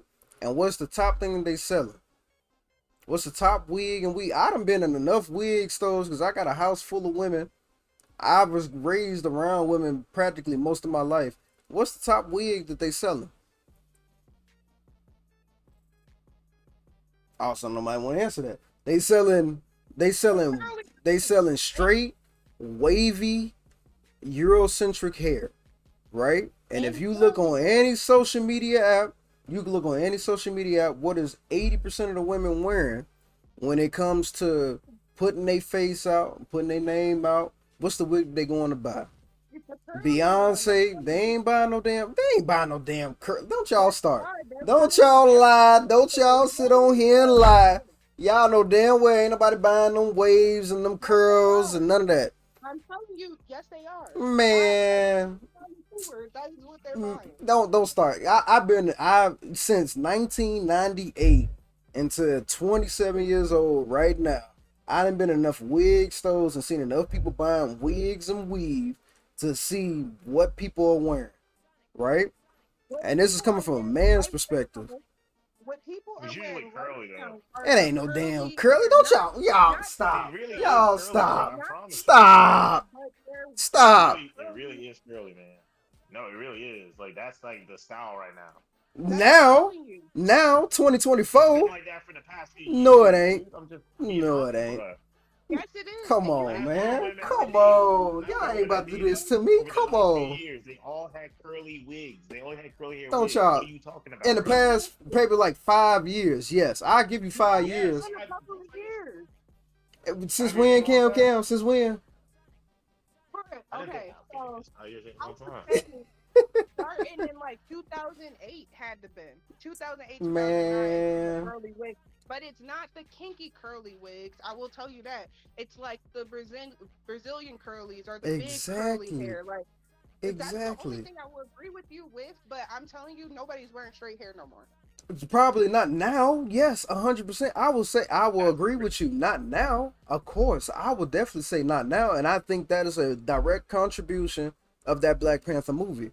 I would definitely put it towards that Black Panther movie. But Black since Panther I movie. grew up in 1999, right? I was born in 1996. From me being able to see, I would say around 1999, from me being able to see and understand until now, the dynamic did not change Uh, drastically until that Black Panther movie came out. And what that's most not women were true. That's purchasing, not true. what most women were purchasing were those straight white women or Caucasian women or European women hair, as straight as they can get, right? Or they would get the blonde hair, or they would get something that aligns with the Eurocentric values or the Eurocentric influence of a woman, or what was the status quo of what a woman should look like to look attractive and impressionable in a societal standpoint until now. I done been in enough wig stores. I can go in a wig store right now. And I guarantee you the first 5 wigs you gonna see is wavy with straight hair, and it's gonna have blonde tips on it with brown brunette hair going down, or it's gonna be straight blonde, or it's gonna be straight brown. And then you go back to the back, they got all the braids, they got the kinky shit in the back, and then they got some of the stuff in the front. But that aligns with what our next topic is going to be in the next 10 minutes is what people are wearing in the rap society. Well, we're going to come back to that with our music. So give But us some. again, I know you feel like the natural hair movement didn't start until Black Panther, but that is so not true. Yep. That is not true. Shit. The No, I natural agree. hair movement has been Shit. All My right. mother's slower.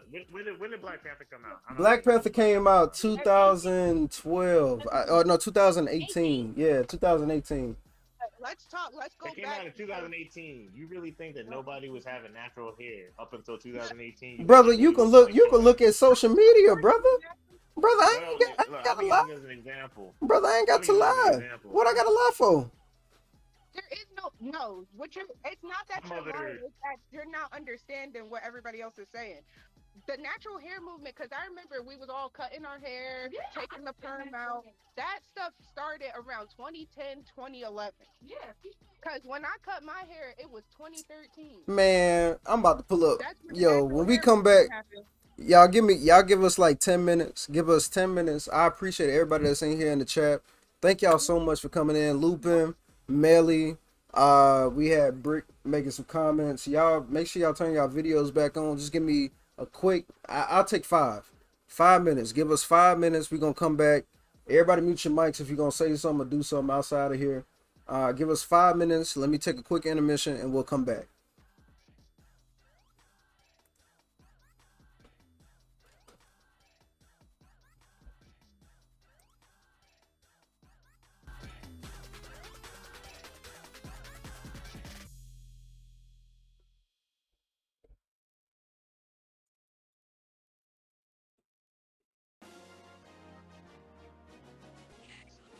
Ready, set, go!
Huh?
All right, all right. We should be starting to get people back in here.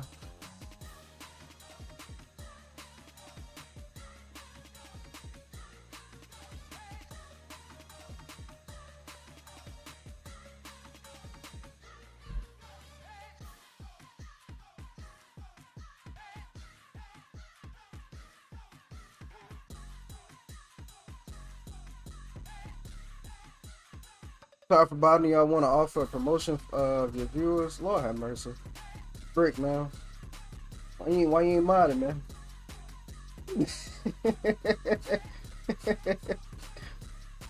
Brick's supposed to be modding, man. What you doing? Damn, man. He did. Bro, what I'm paying you for, man? Hey y'all continue to support the stream, man. I gotta start putting my mods on the payroll, man. So anything that y'all can attribute to the dojo donations would be more than plentiful. If y'all want to.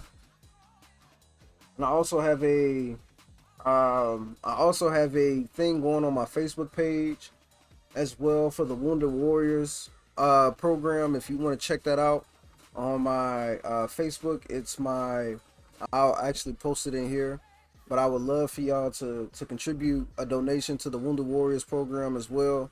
So I just want to put that little plug out. But anything that y'all contribute to us, y'all please share and subscribe as well as turn on your notifications so that I can start being able to actually put my mods and stuff on payroll. This is a LLC now, and I'm trying to grow this as much as possible. So any help as far as even just following the channel and sharing the video is more than helpful. So keep that in mind. I do appreciate every last one of y'all. All this is a safe space as well. I should attribute that as well. This is a safe space, so whatever you attribute to the chat, I will be reading it and voicing that into our conversation as we go along. So please don't hesitate to put something in chat and let us know how you feel about the conversation as well. She got a mic on game. Like she said, she moved about the Yeah, I think we lost one. Yeah, Ivory. And Lupin, just to answer your question, since we're kind of sort of still in a mission or intermission, I will start allowing people to come in and attribute their opinions on the topic probably in the future. Right now, I'm just trying to get the dynamic started first before I start allowing people to actually like come into come into the actual stream itself. But Lupin, you already know you a day one, man, and I appreciate all the love that you provide here in the chat as well as just to the dojo in general. So don't think anything that you're saying or anything that you're providing to us is going unappreciated. You know what I'm saying? And I want to say that to everybody. But I do appreciate y'all. I do voice acting work now, and I've been in around media a while. And I've seen the BS. I want to get into voice acting, man. I think that'd be really dope. Are we gonna let everybody else come back? I don't know. I think we're missing Nigel. I said 5 minutes. That's all I said was 5 minutes. Y'all don't know how to tell time. I said 5 minutes. What's up? You remember how you was contributing to the Black Panther topic and about like white people, I don't know, black people being influenced by like the Eurocentric ways? Well, Mm-hmm. he used a man as an example too, because like as like the Jerry curls, loosening their curl pattern, the Ask Carl. Temptations, yeah, the S curl, yeah, Oh and no, like yeah, people doing yeah. like men getting their hair, like Elvis was hair was done. A lot of black men were getting their hair done like that too, to appear more attractive as well. Oh yeah, I agree. I think, but that's mostly what affects the African American culture. You get what I'm saying? Mm-hmm. Like the Eurocentric mindset has affected the African American culture to a substantial amount. And I did my research. The waves that most African Americans wear, right, started from a European man in the 1930s. Did you Well, know yeah, that? because Did you know that? you gotta think about how the girls Waves didn't they start. move. Yeah, but waves didn't start with black folk. That wasn't a black folk thing. That was a thing that was done in the 1920s that women were They doing, got and popularized black by black men, people. exactly, black men popularized that Popularized. in the 1940s up. You get what I'm saying? Mm-hmm. Mm-hmm. He said it sounded like a lot like Uncle Ruckus. But no, it's the truth. Like there's a lot of Eurocentric mindsets that have been adapted in black culture, and I don't people don't really understand how deep mentally Eurocentric mindsets and Eurocentric influence has affected us as black people, especially in But can you today's blame time. us? Can I you blame a us? 100% I can. Because 100%. during like you have to Do you think realize it's that the effects of slavery has a lot to do with that. Like colorism has a lot to do with that. Even still till this day, like I will be praised because my curl pattern is looser than somebody else's curl pattern.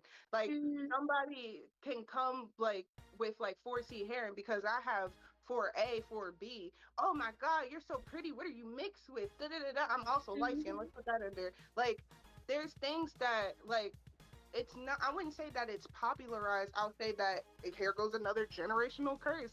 These are things that was taught to us, like the whiter you are, the better you are, the whiter you look, the better you look. But as time has gone on, and like I said, the natural hair movement happened, now we're starting to really realize that black is beautiful. Like Black Mm-hmm. Girl Rock came out, and that was a big thing for like black women getting awards just for like doing cool black things. Like if that makes any sense. Like we never got praised for just doing like being us, and now you see white people want to be us.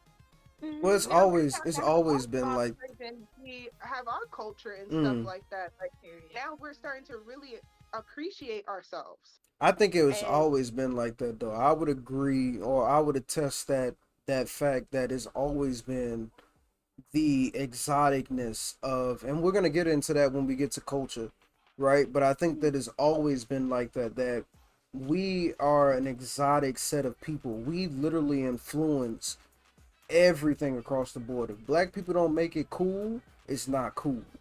You get what I'm exactly. saying? So I think we have developed a lot of things from the Eurocentric perspective, right? And we have taken it and turned it or molded it into something that we can translate into it's just like a language, right? Take a language for an example, right? When you speak Spanish to somebody, right? You have to translate Spanish to a person that doesn't speak Spanish into whatever language they speak, right? So let's take English. If you speak Spanish and the person you're speaking to speaks Spanish, you have to translate that to English, right? Okay, so if you're doing that, you're gonna miss or move some words around because Spanish does not equate to English. You get what I'm saying? Mm-hmm. Okay, so you have to change some words around so that the person that speaks English can understand what the hell you're talking about, right? And that's the same thing that we do with culture.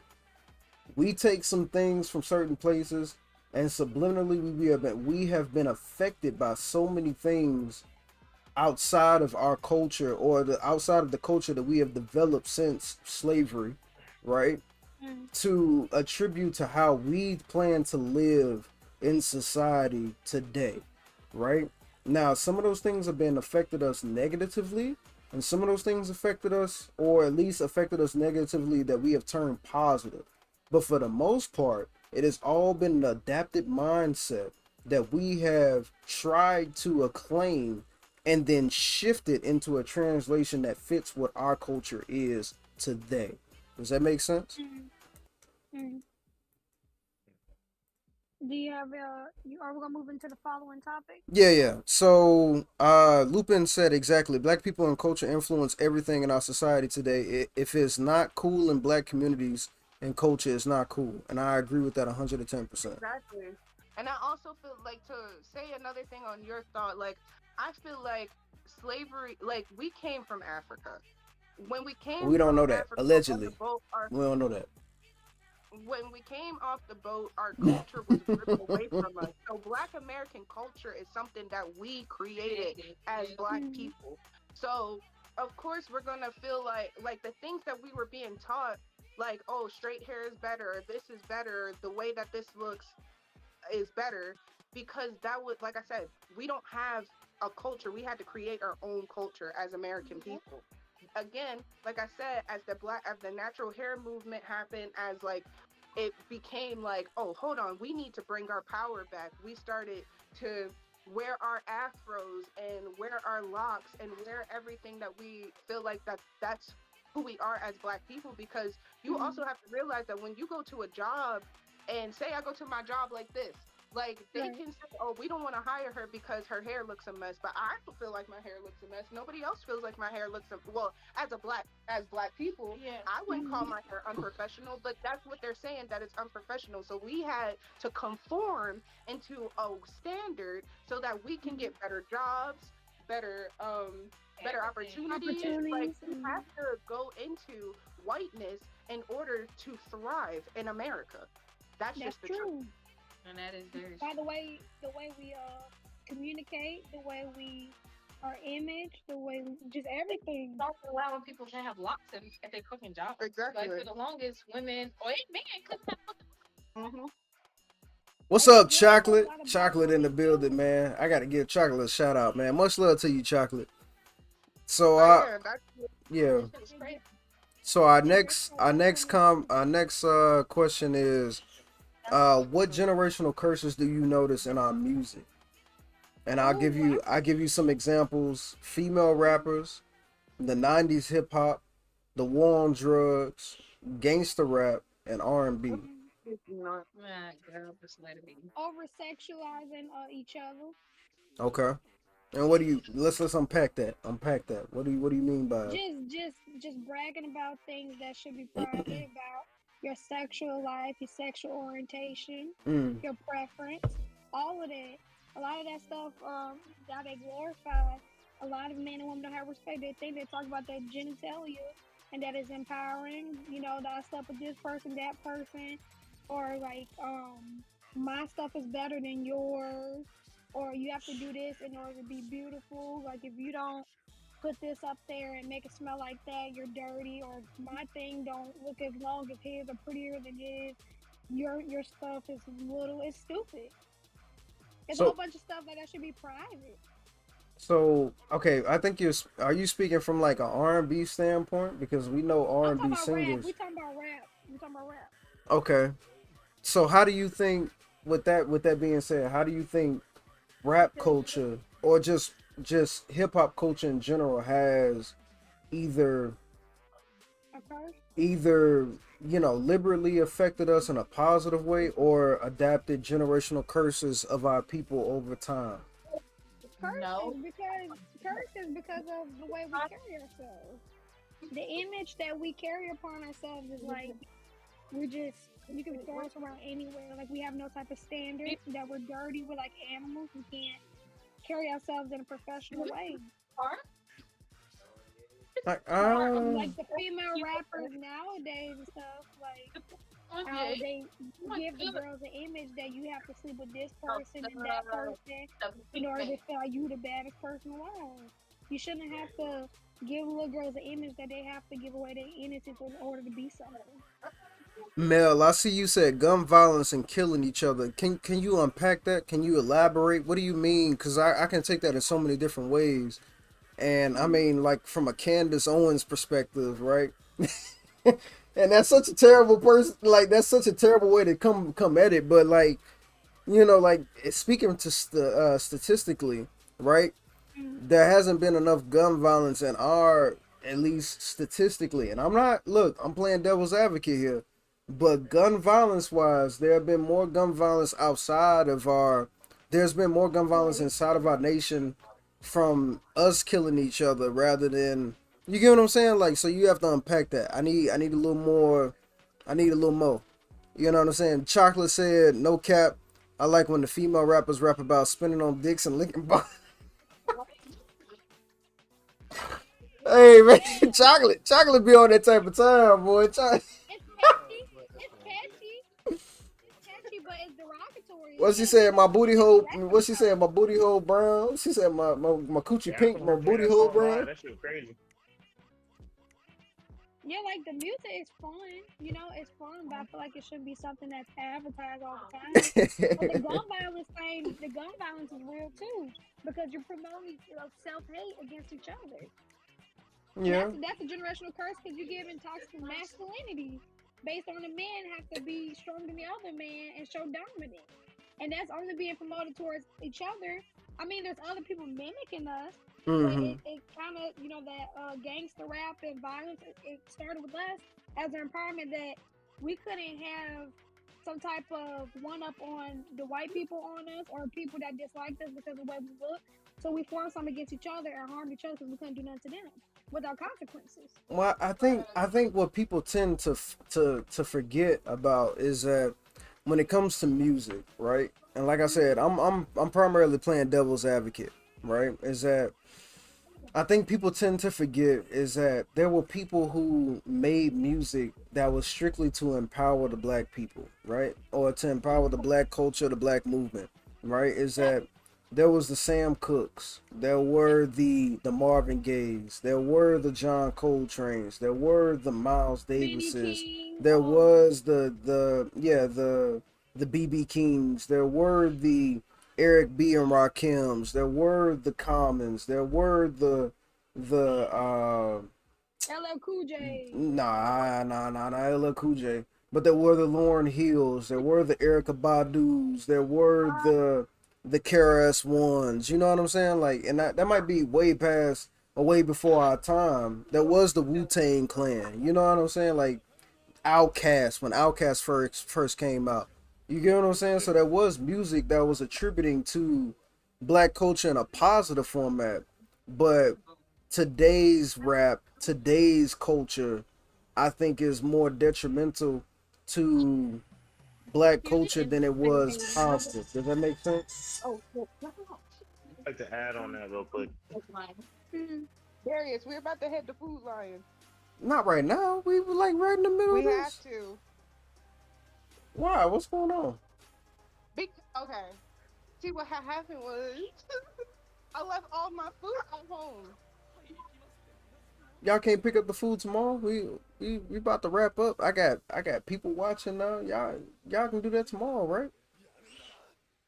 Dude, These girls trying to take a food trip at 10 o'clock at night. It's almost 9 o'clock. Y'all trying to take a food trip.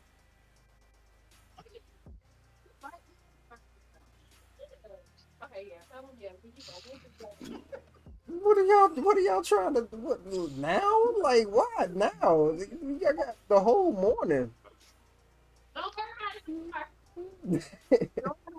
Don't worry about it. Don't worry about it. What were you trying to, Nigel? What was you trying to say? What was not? Yeah, thank you, Nigel. Oh What were you yeah. trying to get at? Ah, music is a free form of expression. You know what I mean? And what I mean by, well, if you don't know what I mean, there's music for every type of person, and then in some ways, yeah, we may see it as negative, and yeah, it may have some negative context to it, but it also could be like fighting a fire with a fire. They hear it and they're like, ah, maybe I shouldn't be doing this because like in their world it's different, but when it's like expressed or seen on the screen or they show it, now you're like, ah, yeah, I need to step away from it. It's all fantasy until it's reality type thing. You know what I mean? But it's a So young image. That's the only thing. They're poisoning the young minds because a lot of people look up to these people, like You little get good and kids. bad from everything though, That's and that's true. so Lupin. everything, regardless of how we see it as good or bad, does have a consequence and may have a positive and negative outcome. So So in that Lupin. regard, when it comes to like the free expression of music or how music is a free expression, Mm-hmm. it's really up to the person and how they perceive it. Like you can take some, like you can have a crazy person take some positive shit and spin it to now it's some negative. You know what I mean? And Mm-hmm. vice versa. That's what I mean by that. Okay. It's all about the individual, not necessarily the person telling it. You know what I mean? So Lupin had a question, I think for Nunu. What's in your rotation currently? He said he wanted to ask, are you listening to more of a Jonay and SZA, or are you bumping Nicki and Megan? So with me, I have a diverse playlist. I listen to rock, pop, Korean, Chinese. I listen to whatever I feel sounds good. EDM, anything. The Mm-hmm. only thing is I have like Nigel said, even though it's a form of expression and stuff like that, we all have different vibes throughout the day that you want to hear that uplift you in that moment. If you're going through something bad or you feel like, all right, I'm gonna do some more devious stuff, I'm listening to rap music because it's gonna hype me up to whip somebody ass if I'm already mad. If I want to just be in my slow free form, I'm listening to some indie music or some rave music where I don't have to have anything that kind of controls what I feel, just something to go based off on to induce that mood I'm going through. If I'm listening to something that I feel like it sounds different to influence my mind and I want to learn something different, I listen to a foreign song where I can learn a different language. So with that being said, I'm wherever I feel comfortable at. I can understand that. Lupin really wants you to answer that question, but I can I will I Yes, will if you go through my playlist, I like know I know seriously, your playlist. I know your playlist. yeah, Yeah. I'm talking about to him. I'm talking about to him. If you go through my playlist, seriously, I'll probably have female rappers, right? Yeah. I'll probably have like four Megan Thee Stallion songs, three Cardi B songs, and probably six Nicki Minaj. Everything else is foreign, EDM, or rock. And I Yeah. have some male rapper songs, but like I said, it depends on my mood. 99% of the time, I'm not even gonna hear it unless I'm in a mood of destruction or I want something that's gonna hype me up to do something I know I business doing.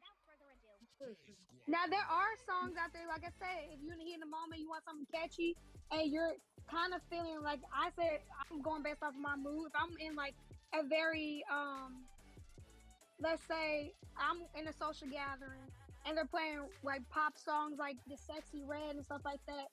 Based on social gatherings, I will listen to it because it's on the radio and you're around other people. It's a social thing. But when I'm by myself, I don't really play it like that because it's not something that entertains me. I think what I'm trying to get at was with the generational curses, right? To bring it back to the whole point of it is that the generational curse is that we tend to put celebrities on a high platform, right? Mm-hmm. And we allow these people to attribute things to our lives that we shouldn't condone, nor should we allow to influence our life to life basis. Do you get what I'm saying? Mm-hmm. There was a situation, and this is news. I'm not, so nobody come at me, right? But I think it was Sexy Red, if I remember correctly, right? Sexy Red tried to go to a high school, right? It was Sexy Red, wasn't it? Yeah. Sexy Red tried to go to a high school, and she allowed high school students to twerk in front of her, right? And on top of that, she tried to enter into the school smelling like weed, right? I mean, fumes of weed coming off of her. And she tried to enter into this high school. Now, that is something that I wouldn't want my kids around. You get what I'm saying?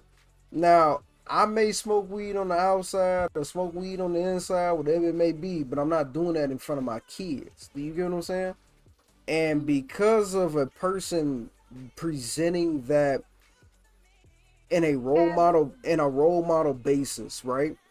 That is something or somebody that I can attribute to being a representation of what I want my daughter to aspire to.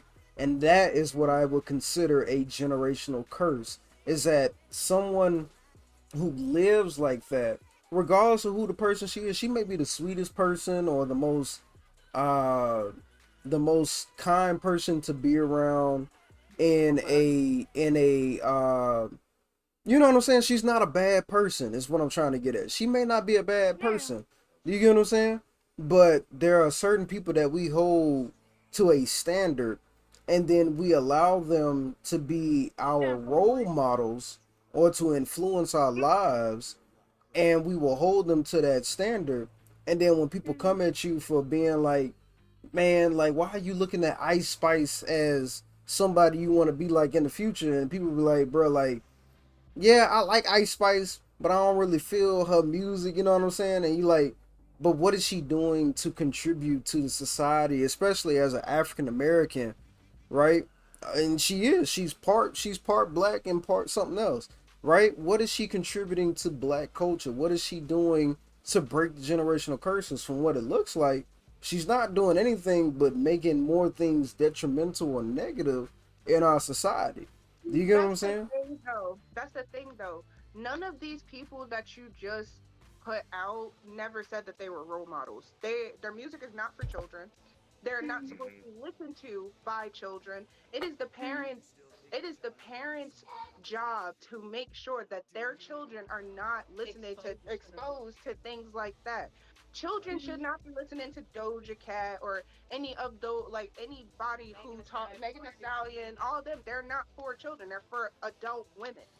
Now it's up for that adult woman to like I listen to all them. I listen to all them, but does Aj know, can he recite a song? Does he know any of that music? No, because when I'm around my child, I listen to freaking Gracie's Corner. Okay?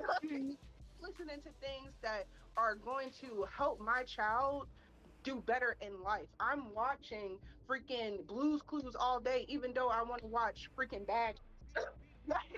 Like, I'm not watching that stuff in front of my child. It's up to you as the parent to not expose them to stuff like that. And yeah, I will I got say that they could get exposed to stuff like that in school and all that stuff. But for as long as I can help it, I will make sure that he is not exposed to things like that.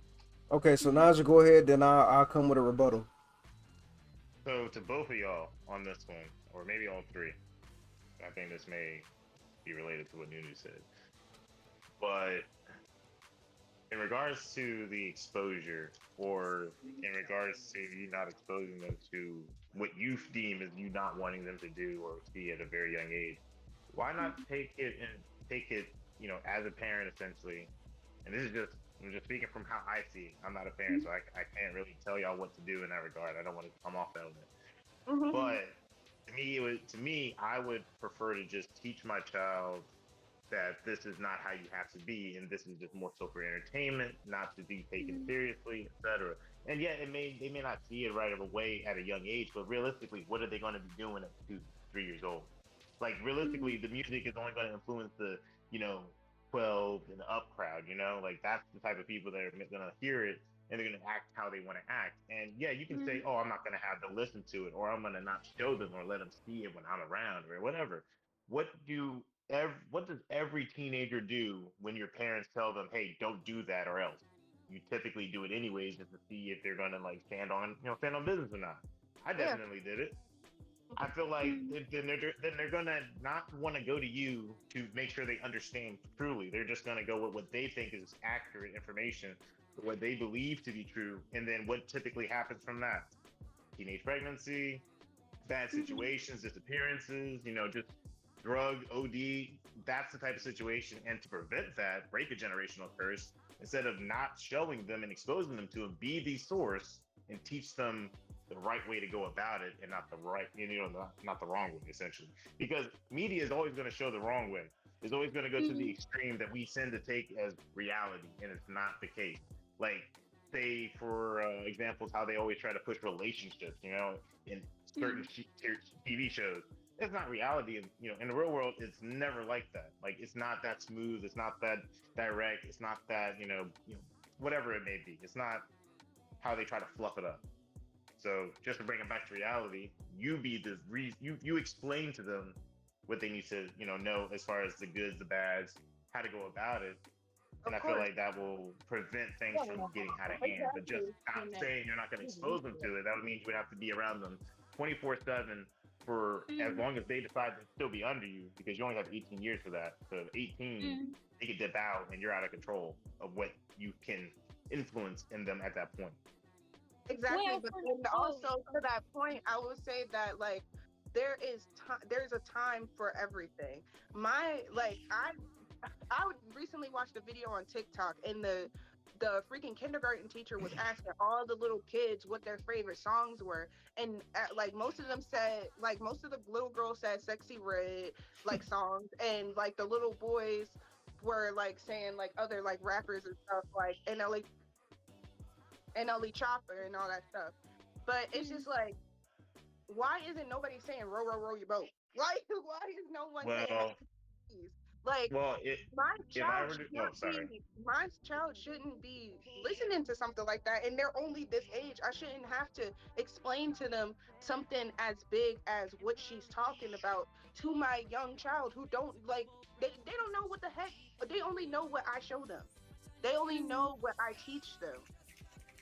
So my rebuttal to this entire situation, right, is my rebuttal to this situation would be the understanding of how much things influence you as the parent, right?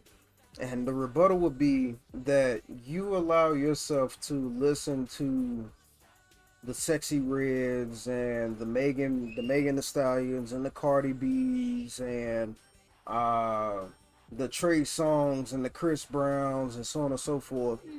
And you will sit there and listen to this music and think that you can give your child or the kid next door or whoever it is, right, a direct positive understanding of what life is supposed to be, but you're allowing that type of music to influence you. Do you get what I'm saying? You are putting this person to a label or holding this person up to a standard to influence you in some form of faction, right? And giving that person a platform to grow, right? Like the Ice Spices, the Billie Eilishes, the Megan Thee Stallions, the Cardi B's, and so on and so forth. You as an adult can understand that this person's not a role model for a child. But how is this a role model for you? Cardi B is out here. Cardi B started out as a stripper, right? That's how her career started. She was a stripper that got with Offset. Hold on. She was a stripper that got with Offset, and then got her record label or got her record deal, and decided to come out with music that promoted sexuality or hypersexual content, right? And a music standard, and then presented that to the world. And that's what made her popular. Megan Thee Stallion. Megan Thee Stallion used to work at Chili's. She was a bartender at Chili's, right? And because she got some liposuction, got her ass fat, and was a little taller than most people. Now she was always thick. She was always thick. She was low key. She was low key thick. I ain't gonna sit there. I ain't gonna say she wasn't thick. I'm just saying she was low key thick. And then she got the BBL done, and now she don't. What I'm okay. All right. Well, excuse my ignorance on what is done to her body, but I'm saying, right, that she is an individual that shouldn't be a direct influence or a direct role model to you. But hold on. You telling your people, you telling yourself that she is fine to listen to because you're an adult, right? But subliminally, she is still influencing you, regardless of who you put in that position, right? And you could take any man for an example. I could put Snoop Dogg, Dr. Dre. I could put I could put Lil Wayne. I can go across the board, right? And put them in the direct influence of males. But when we're speaking on the generational curse, are these the people that you should be listening to and then saying that you plan on changing yourself to better yourself as an individual, to hopefully inspire the child or the kid next door or whoever it is to be a better person, but you're allowing this individual to influence you and telling you how to have sex, telling you what's supposed to happen when you have sex, like Trey Songz. Brick brought up the other day that Trey Songz literally had a whole record on his album of him having sex. You know what I'm saying? This nigga is literally piping somebody down. He literally piping somebody down on a record, and people listening to it, and you like, oh, this is how it's supposed to sound. This is how it's supposed to be, and you're allowing that to subliminally, regardless if you think about it or not, it's subliminally influencing you to think a certain way. But you're trying to tell your child or the kid next door or the kids at school, hey, you shouldn't be out here having sex. You shouldn't be having sex unprotected at between the ages of whatever it is, and when you get 18, that's when you can start having sex. Or you should get married at the age of 21 and only be you should only be loyal to the person that you with. But you listening to Chris Brown, and Chris Brown piping down 15 women a day. You know what I'm saying? Like, you know, like, It goes back with how can that work? If I could, How can that work? It goes back to what Nigel said, because Nigel was basically saying how you let it influence you because entertainment purposes. Because like with that genre and stuff like that, it's for entertainment, and it's basically you gotta have your own values before you start listening to stuff like that. But like Dari said, it's kind of hard to put people in the right direction if we're under the same type of thing. But like you said, we're kind of giving us a gateway because we are the age of understanding. Like with me, I don't listen to a lot of stuff, but I know who I am as a person, all because I listen to something. Like I try to take myself from a lot of sexual music too, because like whatever you listen to, you can't embody whatever you listen to. Like if you're not even in the mood, you listen to something sexual, you're gonna start having freaking visions of shit while you're listening to it, and you're not even a sexual person. Exactly. Because they put you in the mood. But with me, I think I'm just as a personal experience.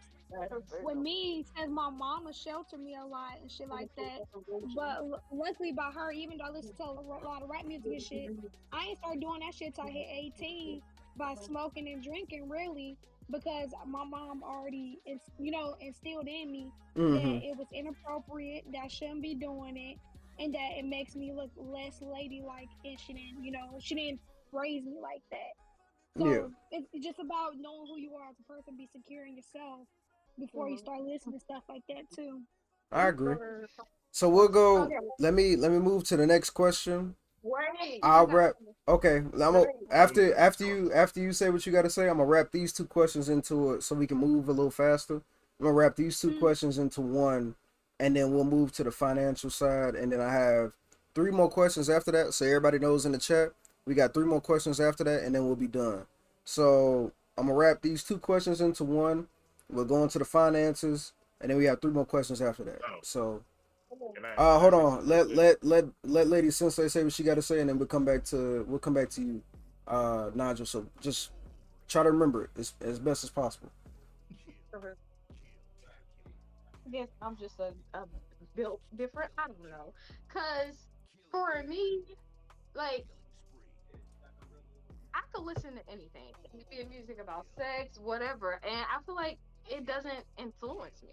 You know what I'm saying? Because I feel like it is just for entertainment. You know what I'm saying? And I feel like it's what Nunu said. You gotta understand your self worth and know your values and know where you stand in life. And if someone singing a song about whatever the hell it is can easily influence you, then you need to check yourself out. You feel what I'm saying? And understand your self worth and know your values and where you stand in life. You feel what I'm saying? And that is why for me, I feel like I can listen to whatever I want to it as an adult, and it doesn't influence the way that I think and the way that I feel and the way that I move and want to teach my daughters. You feel what I'm saying? And that's just me. I think y'all misunderstanding the question in general, right? About shaking ass, but I'm not gonna go to my daughters and be like, "Oh, let's shake some ass." Like, no, That's not what I'm saying either. That's not what I'm saying either. What I'm saying is, listen to what I'm saying, right? regardless of how you feel about how it's influencing you, just like Lupin just said in the chat, right? You, Mhm. regardless of how you may feel on a conscious level of how it affects you, right? Mhm. You don't understand how it is affecting you on a subliminal and a subconscious level. Do you get what I'm saying? Just like Mhm. if you take, I'll take the most simplest thing in the world, right? The most simplest thing. If someone came to you, right, and they told you, don't go down Blase Blase Street today, right? Let's just take that for an example. You say, don't go down Blase Blase Street today, right? You can be like, well, why did that person tell me not to go down Blase Blase Street? And you gonna kind of run that through your head. You're like, why the hell did he tell me not to go down Blase Blase Street? Well, I go down the street all the time. I take the same route every day. I go down the same route every day to go to whatever it is. I take the same route, right? And you go down that route because they told you not to go down it. And you go down that route and somebody either hits you with a car or a damn asteroid falls out the sky. Like, I'm just giving out crazy examples, right? But you don't realize how much that's impacted your brain. Just a person, you playing a song, and let's just take it even more simpler than that, right? You hear a song on TikTok, right? Don't that song sometimes get stuck in your head? A song Hell on yeah. TikTok gets stuck in your head. You be like, bro, I can't not get Me this fucking too. song stuck out my head. I don't know why this song is constantly playing in the background, but I can hear this shit. Like, I really want to. So you go and look up the song, you try to find a song, you play the song, like, oh, thank God. Now I'm not hearing it no more. Right? Mm. Right? Okay, you don't realize how much that's affecting you from a subconscious level. And then you try to preach something, right? Like breaking generational curses, what we're talking about. You're trying to break the generational curse of what this is doing to society. Not just the sexy reds and the Megan the Stallions. I'm talking about from a a deeper standpoint, from all the stuff that is stemmed from where the sexy reds and stuff stem from today. Do you get what I'm saying? Sexy Red didn't become Sexy Red because that's who she was. Do you get what I'm saying? Sexy Red got that from Lil Kim and Trina and goddamn uh Coco Jones and all Foxy them Brown, all Foxy that. Brown. Oh, She ain't get that. oh. She ain't just become Sexy Red because of Sexy Red. Sexy Red became that because there were 15 other women that acted like that and turned her into what she was today. And she thinks that's her, but it's not. You get what I'm saying? Just like Lil Kim or Trina, you could put anybody in that position. Those people became those people because they seen somebody acting like that around them. And that's what the generational curse, kind of to tie back that into, right? That's where it comes from. That's where it stems from. And that's why I said that you should not expose your children to stuff like that until they are at the mindset where they understand that this is something like till you can differentiate what they're doing, knowing that, like Ziny said and like Nigel said, that this is for entertainment purposes only. Like, I can listen to that stuff because I'm grown and I know that, like, first off, I got a man. If I want to listen to something talk about some sucking dick or whatever, I can do that. I'm grown. Yeah. Yeah. I'm grown, but my kid is. I'm not going to expose them to something like that because that's not something a child, should be listening to. And these people don't market themselves as role models. Never did I hear, Cardi B said I marketed towards children or this or that. None of these rappers are marketed towards children. Their parents are allowing them to listen to these songs because they feel like it's right. I think my question is, I think what y'all are missing is that the question is, should you be should you be exposing yourself to something like that? Regardless if you're the Yes. parent or not, regardless if you're the adult or not, because of you trying to break generational curses, you don't want to see your daughter, or you don't want to see your daughter twerking at 16 at the prom, twerking on some random You should. dude. Do you get what I'm saying? You don't I want to think you. see you don't want to see your son grabbing some chick at the prom and trying to take her to the back and trying to fuck with no condom. You feel what I'm saying? What I'm asking is, should you be exposing yourself to that type of stuff? Is what I'm asking. because you're trying to Yep. set apart and be the person that breaks the curse, right? That's Yep. the whole You point shouldn't of expose that's the yourself whole to it. point of the topic. So because you listen to that, regardless, you take all the other shit away, right? Take all that other shit aside, put it all on the side. Should you be the person exposing yourself, regardless if you're an adult or not? You know it's fucking wrong. You know somebody shouldn't be talking like that in a rap song. You know somebody shouldn't be talking like that in a movie. You know you shouldn't be watching somebody having sex on screen. You get what I'm saying? Like that these are things that you innately know that you shouldn't be exposing yourself to, but yet you still do it. And regardless if you're an adult or Exposing not, myself to hold How do on. you? Regardless if you're an adult Okay. or not, should you be exposing yourself to it to thus say you're trying to break a generational curse is what I'm getting at. That's my question. If I may, I would say yes a million times over. And the main Mm, reason for that is how do you understand anything without exposing yourself to it? If you don't go to school to learn, how are you going to understand whatever you're going to school for, right? mm, Same thing.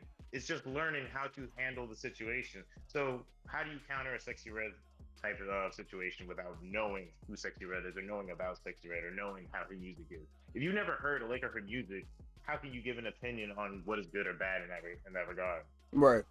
And that's just my opinion on it. Like, I think that life is about experience, and experience means you have to go out and do something, or something has to come to you for you in order. It has to be new for it to be for you to experience something.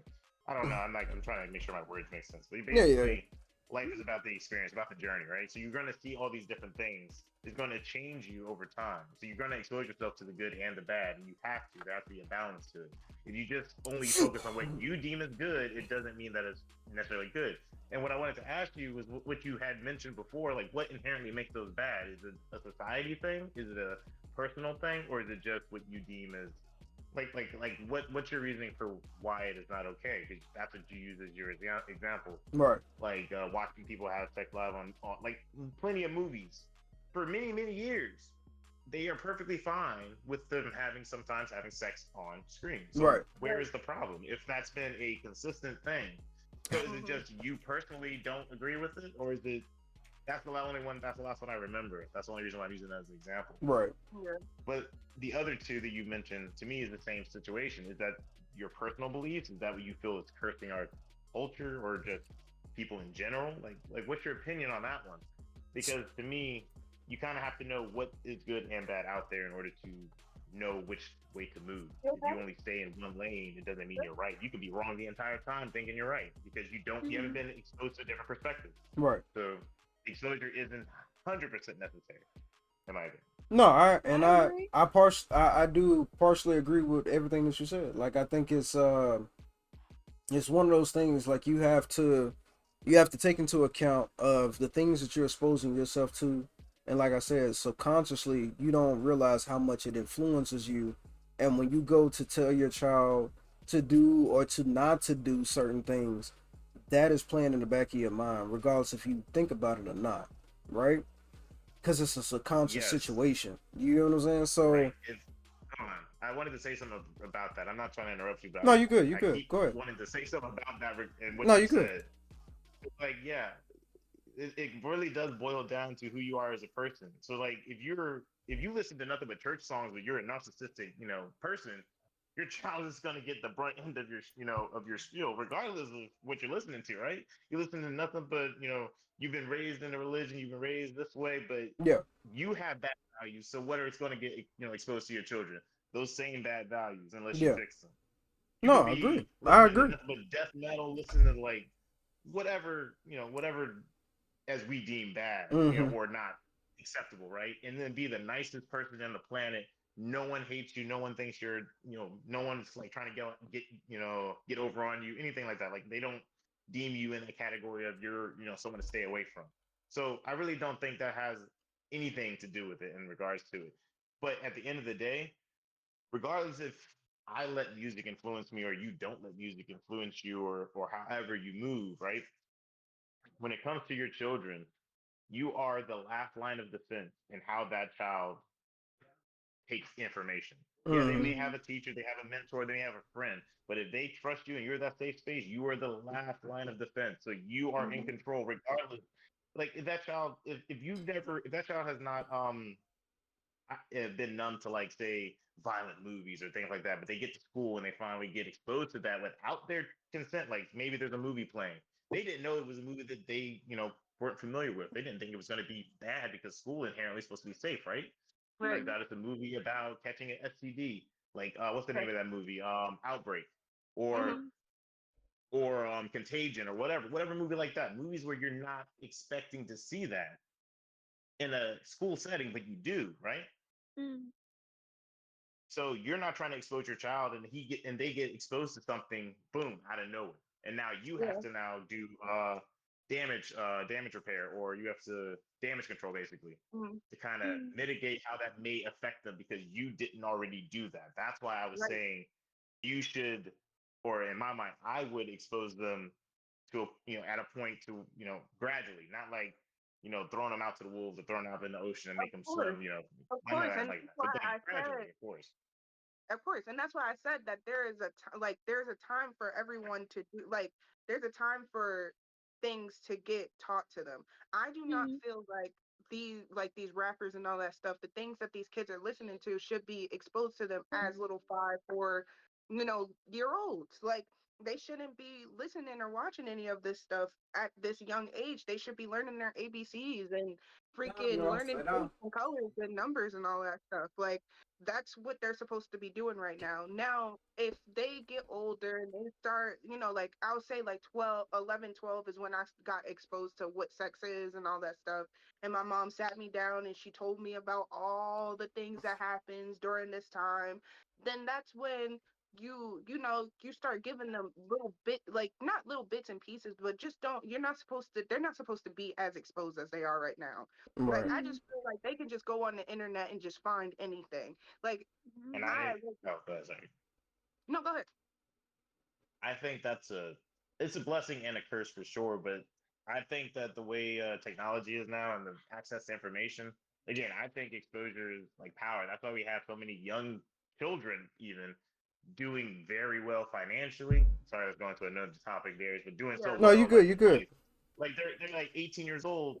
They already got a $1 million mansion because they created something at 14 that now Hmm. their family is set for life.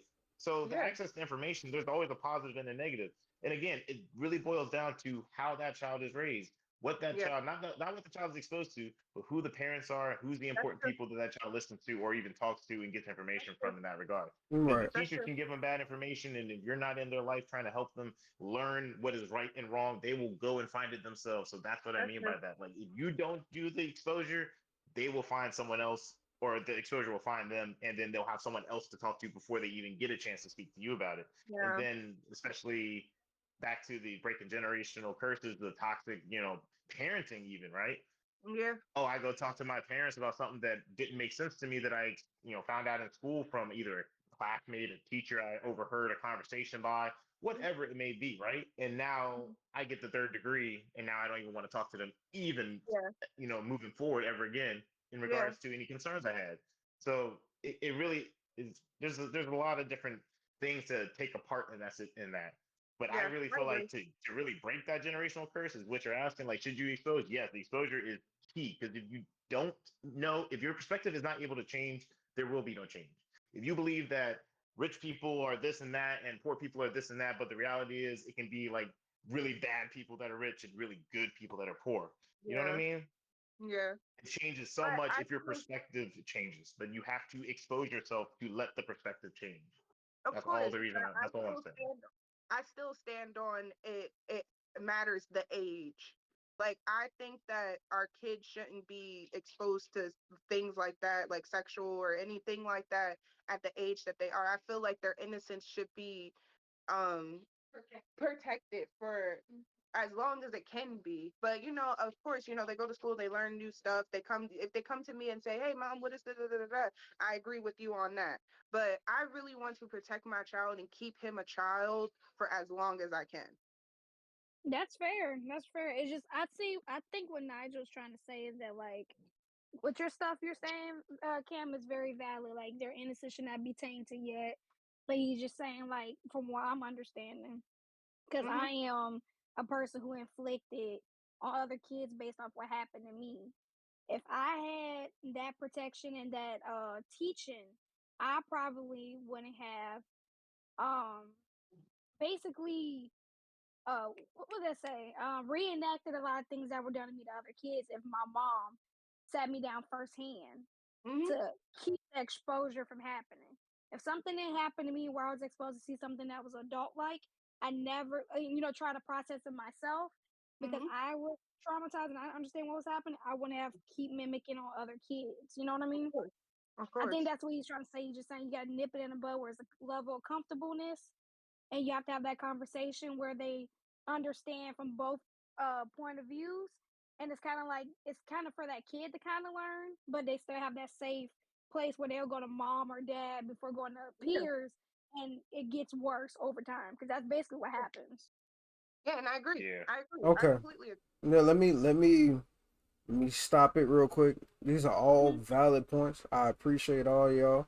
I don't want y'all to understand that I'm here to define a specific source or a specific standpoint. I agree with Mhm. y'all in a lot of circumstances. I'm more so of here to be the devil's advocate, right? I'm here to I'm here to industrialize a different mindset of thinking. You get what I'm saying? And that's the role that I'm Mhm. playing. So just keep that in mind as we go along. But I will wrap these two in a question so we can move further along because we're already at 2 hours and 30 minutes. So Mhm. let me go ahead and wrap these into one question so we can keep it moving. Our culture. What is black culture? Right? And I have some examples here. And the second question is our language. Should we be able to use the N word, meaning nigga? And should we be able to call each other the derogatory terms like the B word, as in bitch? So those are the two questions that I'm asking. What is black culture? Is the first question. And should we be able to call people nigga? And should we be able to call people the derogatory words, or I would define as derogatory words, meaning the Mhm. word I'm gonna bitch? speak on the derogatory. I think Okay. it's all about intent. If it comes off as malicious, then yeah, nah, no matter what, should not be really said, in my opinion. Mm-hmm. But if it's more of like camaraderie or just Bitch and empower. like friendliness, I don't really think it matters. It's all about like tone, like how you say it versus what you say.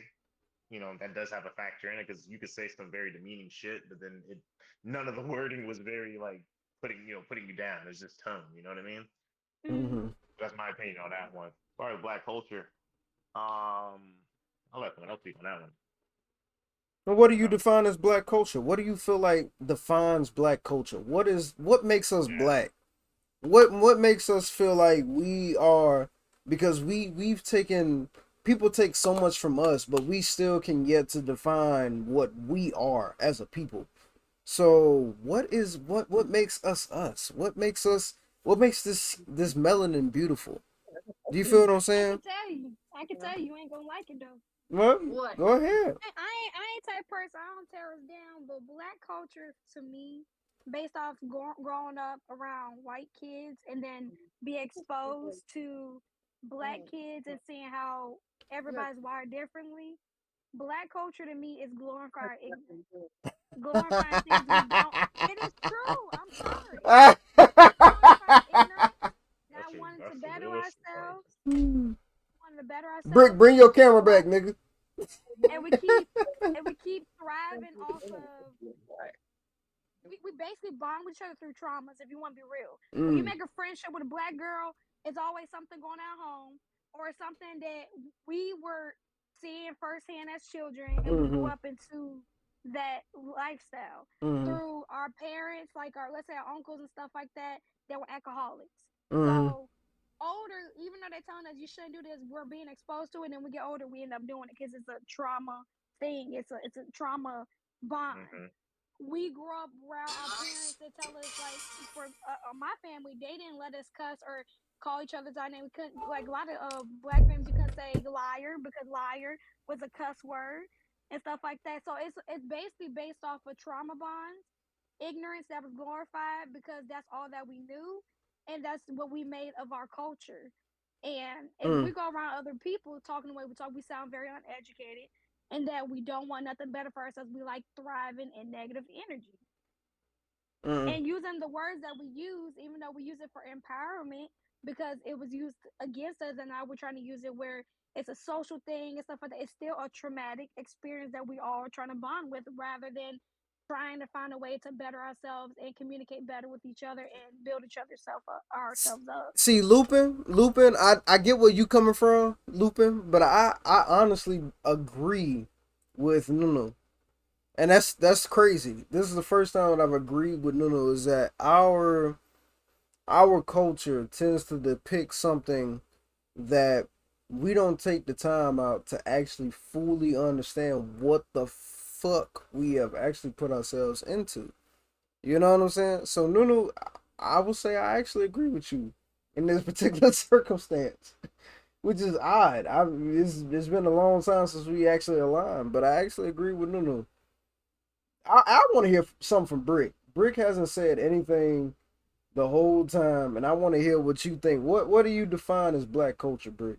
Because I haven't heard from Brick in a long ass time. So what do you define as black culture?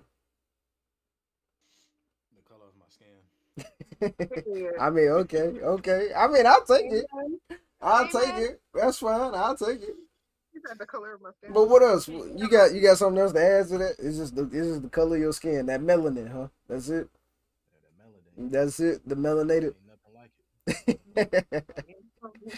I'll take it. If that's all you gonna give, I'll take it. All right. What you This got, is, Cam Cam? of course, I always got an opinion. Like I said earlier, us as Black Americans, we have to create our own culture. Like we don't have like a set culture that we got from that was passed down for generations or whatever. We're still trying to figure that shit out. Now, for bitch, I will say that we as women took that word back, and like Nigel said, you it's all about intentions. Like I'd be like, "Thank bitch, let me fucking tell you what the hell happened," and she'd be like, "Bitch, what?" Like that's a whole different, it's all about how you say it, whatever. And I can also be like, bitch, get the fuck out of my face. And she's like, who the fuck you calling a bitch? Like it could all be used differently. Same with nigga. And then I feel like whenever I hear y'all talk about like blackness, it just y'all think of like the negatives. Like there's so much positive that comes with blackness. Like I think our culture, we fought for a lot of things that we have right now. Like what is happening? What is going on? Like there's so much good in the black community. Like I said, a part of our culture, we got the freaking is it called the civil rights movement? We got the civil rights movement.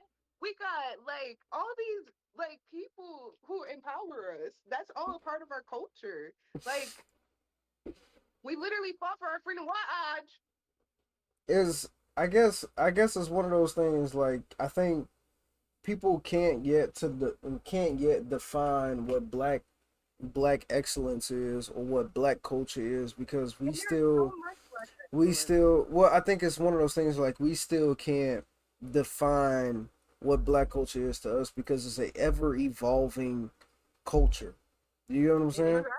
It's Exactly. constantly evolving, so it's difficult to kind of put labels onto something that is constantly changing.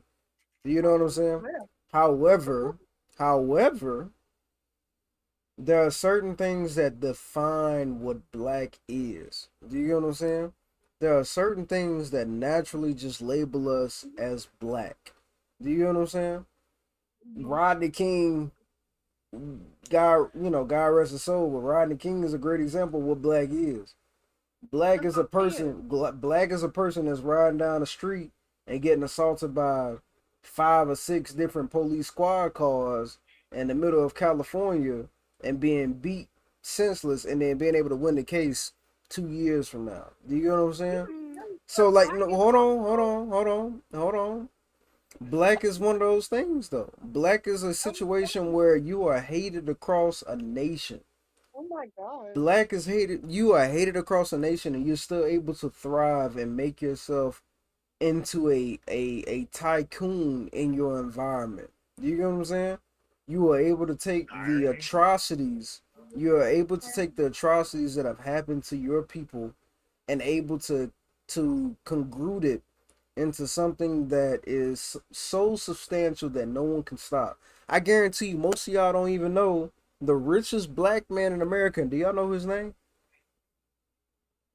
Kevin Samuels. Shut your ass up, nigga. What did you say? What? Who's the richest black man in America? I don't know. I don't even know who the richest white man in America is. Somebody in chat tell me who the richest black man in America. I won't wait, but somebody put it in chat. Who is the richest black man in America? I'm gonna tell y'all, but I would love to see if somebody knows it in chat. The richest black man in America is Robert F. Smith, right? He is a black entrepreneur that started his wealth in hedge funds, right? He is the black American tycoon next to Tyler Perry, which Tyler Perry, thank you, Lupin. I'm glad you know. But Tyler Perry is the second richest black man in America, right? Actually, I think, I think Tyler Perry beats. No, no, I think Robert F. Smith is still Oh, that's not what Google Robert. said. Google said it's Who is nigga. that? Who is that? I can't see. Who is that? What does it say? It says Aliko the guy. I don't know how the hell you No, say that that. nigga's Nigerian. That's not that's not black. What in the world? That's not You black. gotta, you That put nigga Nigerian. America. You put That's America. You put he the may be world. Nigerian American. I'm talking about black, straight from like the gutters of America, and built his Oh, wealth up. Do you get what I'm saying? Robert F. down Smith there. is the richest black man in America. The world. Yeah, Robert F. Smith is the richest black man in America, right? And this will kind of segue into the finance thing. But Robert F. Smith is the richest black man in America next to Tyler Perry. Tyler Perry is the second richest black man in America. And we take our understanding of how to take something so fucking bad. Like literally black people can't go nowhere and not be hated on. But there's so many black people, there's so much of the black culture that will be influenced and appropriated to make other people look good in some form or fashion, or they will actually appreciate black culture and try to do something good with it within what it is, right? And we can name a shit ton of names that people have either appropriated or appreciated our culture and turned it into something magnificent for who they are and what they are. However, the thing is, still at the end of the day, is that black culture is one of those things like you can define, right? But at the end of the day, that we as black people in America have so many things that we attribute to the world and to what it is, and we have made a label off of the things that set us back and make it for what it is. But then again, I will say that I am playing the devil's advocate, right? I think somebody that y'all don't realize or don't understand is a monumental person in history. The lady by the name of Sarah Bartman, and I think that contributes to what we was talking about earlier with rap music, right? Sarah Bartman was a person from. She was a slave. I don't know if y'all know who she is, but she was a slave with a big ass booty, and she had a really nice shape, right? And she was shown in the Smithsonian for a certain time period, but she was basically raped during the 19th century. She was put into freak shows.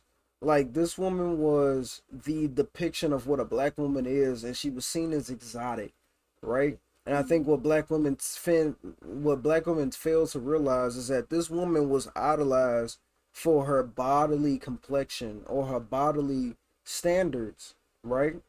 And you allow yourselves to give people who are not black, even in black culture in general, and you allow yourselves to give free sexual content to people outside of black culture and this woman suffered for y'all and allowed y'all to be in the position that y'all are in today. And that is one of those generational curses that I think, and y'all should do some research on Sarah Bartman. She is a very interesting character when you actually do some research and figure out who she is. But this is one of those things that I think has to be broken, right? That a lot of the stuff that we advertise to other people outside of our culture, outside of our households ourselves, is one of those things that I think should take a standpoint in trying to reaffirm what generational curses need to be broken. You know what I'm saying?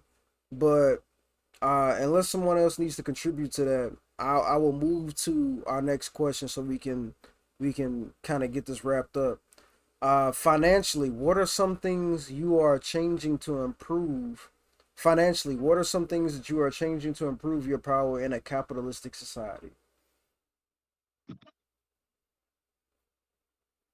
Yes, comfortability. Have something where it's not consuming you entirely, but to have some type of leverage to have enough to spend, but you're kind of like you're not trying to let money control you, but you are in a state of being comfortable and you're able to use that in a way of, like I said earlier, capturing the moment, but you're not letting that thing like, take over from personal experiences, like growing up in a person.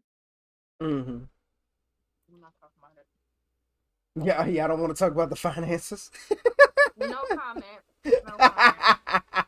I knew the women would stay away from the finances, boy. I knew it. That's why I put it in here. Why y'all don't want to talk about the finances?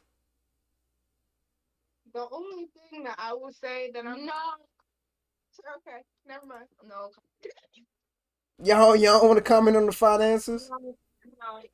The only thing that I would say about Mm. is that I I have realized like is that my kid? Yeah, that's odd. Did you go check on him? Yeah. But I like how y'all got the background setting. Y'all got the cherry blossoms in the black. Y'all got my picture in the background. Look at that. That's so nice. It's, but the thing that I will say is that I have realized that our parents didn't really give us like the tools to be adults, if that makes any sense. So like I feel like our parents just threw us to the wolves, didn't teach us credit, didn't teach us anything on how to like really thrive, mm-hmm. honestly. So like the things that I'm doing to attribute that is Arch has his own bank account. Well, that's Whenever good. That's money good. comes Yeah. in for me, I put money aside for him, whether it's $40, $30, $20, whatever I can, every 2 weeks in his account, so that by the time he's 21, that he can have this account. But it comes with a lot of things before he gets this account. I'm also trying to teach him how to spend money and save money. Like he's not at the age yet, so I'm not doing this yet, but I will do this where I will buy snacks, right? Mm-hmm. And there will be the cheap snacks and there will be the expensive snacks. Mm-hmm. And the money that he will get will be from the chores that he does in the house. So he will learn that okay, if I save up this amount of money, I can get this big snack at the top shelf. But also if I have just this little bit, I can also get the lesser thing, but he will always thrive for the better snacks. Mm-hmm. So that's going to teach him like how to save, and it's going to teach him how to like like those how to work hard to get things that he wants. And then another thing that I'm going to do is before I hand over the bank account is that I want him to look for the apartment, have like get a job, like save up his own money for like to move out and have his apartment. And then once he gets into his apartment, I just drop that fucking account on him and be like, here you go, you done everything that you needed to do. So I know that with this money you're not just going to spend it on stupid stuff. Like I know that you're financially responsible and I've raised you to really think about what you're doing with money, because I wasn't raised like that. My mom just taught me to just spend my money, and if I get credit card debt, it is what it is. Tell them niggas to just stop calling me. Like put scam money Dang. on. I You think know? I think yeah, and I will attest to that. I think it's a situation where what the fuck Nigel go? But anyways, I think it's one of those things like I I'm do sorry, agree. man. I do agree with you. Like it's our families did not give us the blueprint. But the thing is like how can someone this is the example that I give to everybody, right? When we get to talking about especially like finances, right? If you tell a person to go into a library and find a book about horses, right? They're gonna bring you back 500 books about horses. I'm like, that's not the horse that I wanted to talk about. I wanted a horse. And I'm like, what the fuck are you talking about? You said find a book in the library about horses. I'm like, no, bro. What I meant was find me a book about white stallions, right? I'm like, oh, okay, that's what you meant. Okay, well, let me go and find this book about white stallions. And then that 500 stack of books turns into like 25, right? Okay, so I guess you have to understand, and this is why I give my parents some grace, right? Is that my parents didn't have the ability that we have today to really hone down or hone into the understanding of there's a certain place where you're supposed to achieve this information or a certain place where you're supposed to find this information. You get what I'm saying? And we as a newer generation with the access to technological advancements can go and access the information to give us the leg up and making us more financially sound. Do you get what I'm saying? So with that being said, right? I guarantee you 70% of the people who's probably going to watch this video or has watched this video when it posts or even the people in this chat, I guarantee you, most of y'all don't even know half of the shit that you need to know about life insurance. I do. Yeah, I will probably say you do. I will attest to that. You probably know some shit about life insurance. Do you get what I'm saying? But do you know the difference between a cash value life insurance plan, a term life insurance plan, and a whole life insurance plan? I actually do. Only because I had to study that. Exactly. Right? But most African American people don't even know that the reason why the Rockefeller family is still where it is today, right? The Ford family is where it is today. The Biden family is where it is today. I can go down the list. The Bush administration or the Bush family is where it is today. The Jeff Bezos family, bro. There's a list because people don't understand that most of the I was about to say MFers, but most of these people who have the information and have the reason that they are still in power today is because they knew the difference between putting money in certain places and saving money in certain places so that they can attribute to where they are in a certain circumstance of power that they have today. You know what I'm saying? There are certain things that we have the knowledge and as well as the perspective on how to improve ourselves as a society, right? Like Lupin has stated before, 70% of the black dollar doesn't even circulate in the black community, right? 70%.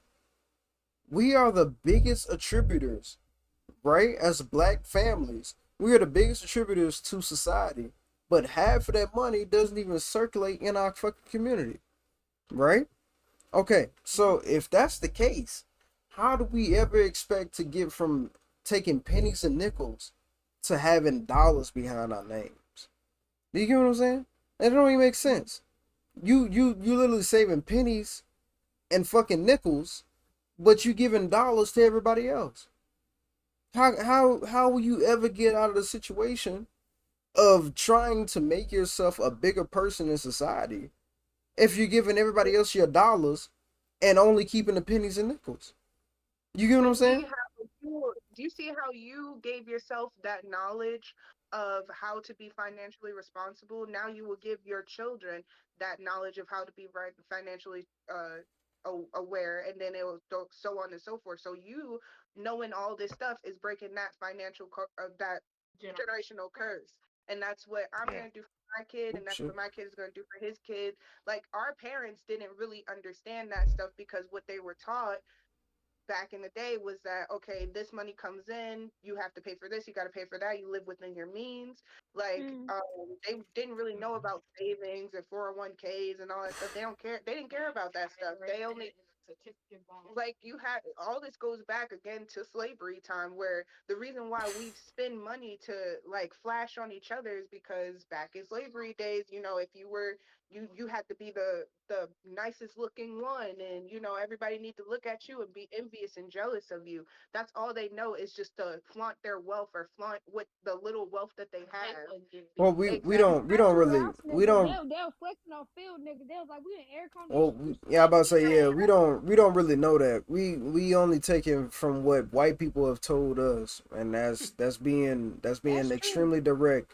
We only know from white people have told us. We don't know if there was an actual situation of house nigga to field nigga, right? We only know that there was niggas. That's it. That's the only understanding we have. There was niggas, right? And there was niggas working in certain places. We don't know if there was a depiction of house nigga to field nigga. That's just something that's been That's a whole passed from that's a whole a, nother. you know what I'm saying? I'm Yeah, that's a trying I'm whole nother. trying to get back to the situation of financial understanding, right? What I'm saying. That's a Financial, whole, like that. All that stuff is a whole nother conversation. What I'm right. saying is that you learning all this stuff is going to eventually break that generational curse. We're trying to figure out how finances work. I think the first time I even heard anything about finances was from my my American history teacher, and he told me all about credit and all that stuff, and that's not even what the class was about.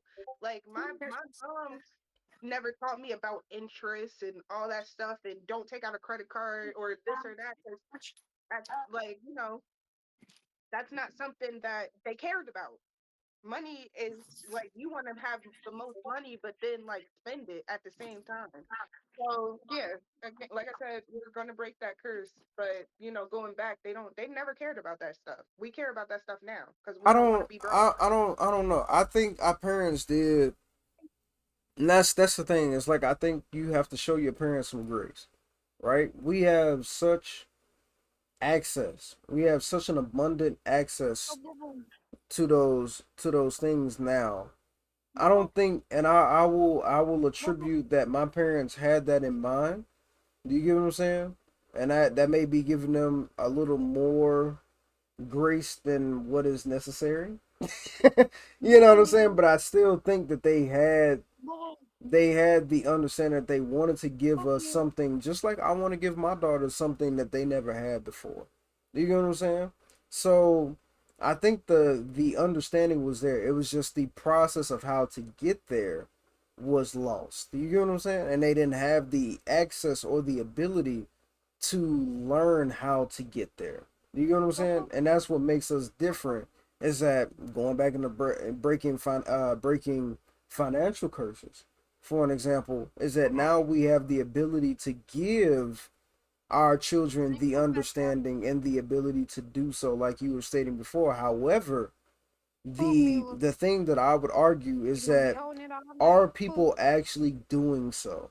Do you get what I'm saying? Because I've seen multiple examples of people like selling prescription drugs, or getting into the fentanyl game, or selling ecstasy at techno clubs, or going to these big like the Dreamvilles and the 420 concert that just came up for Snoop Dogg and them. And this is the way that they think they can make a substantial amount of capital to send back to them to live life to the fulfillment, right?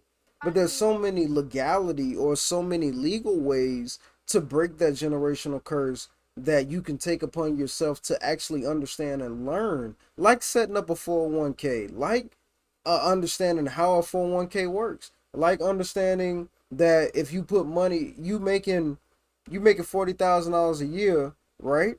or $60,000 a year, but we'll keep it simple. You're making $40,000 a year.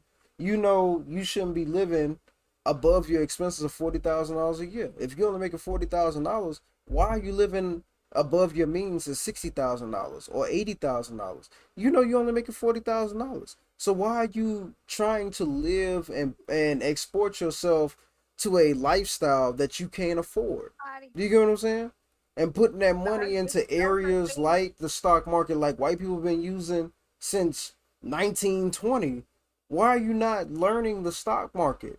Why are you not learning to set up a IRA or a Roth IRA, or putting your money into a substantial return system that white people have been using for years, and you not taking the time out to understand and learn it and put your money into that position?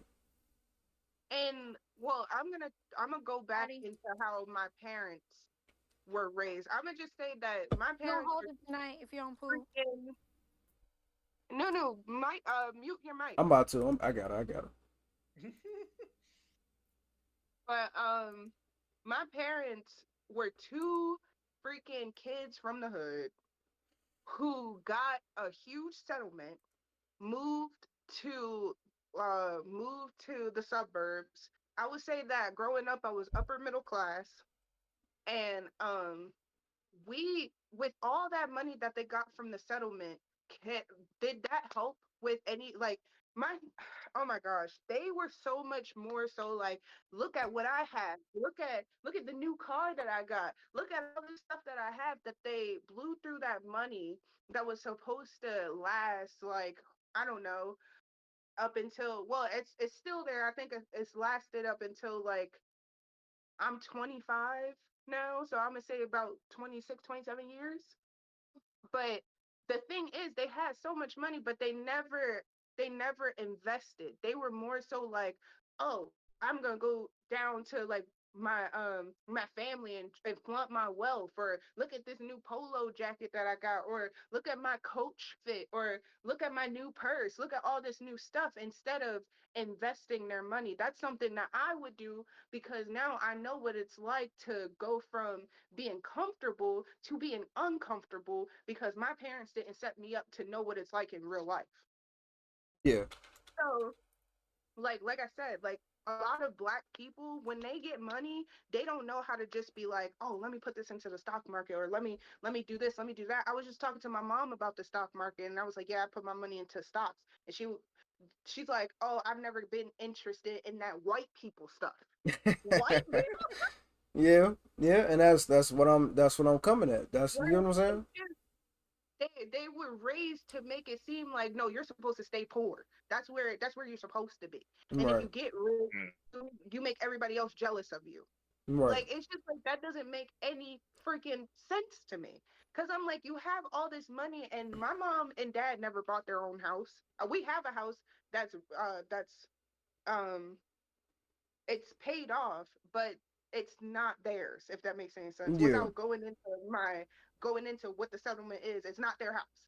And I'm like, y'all didn't take some of, like, the money that you were working, like, because they worked.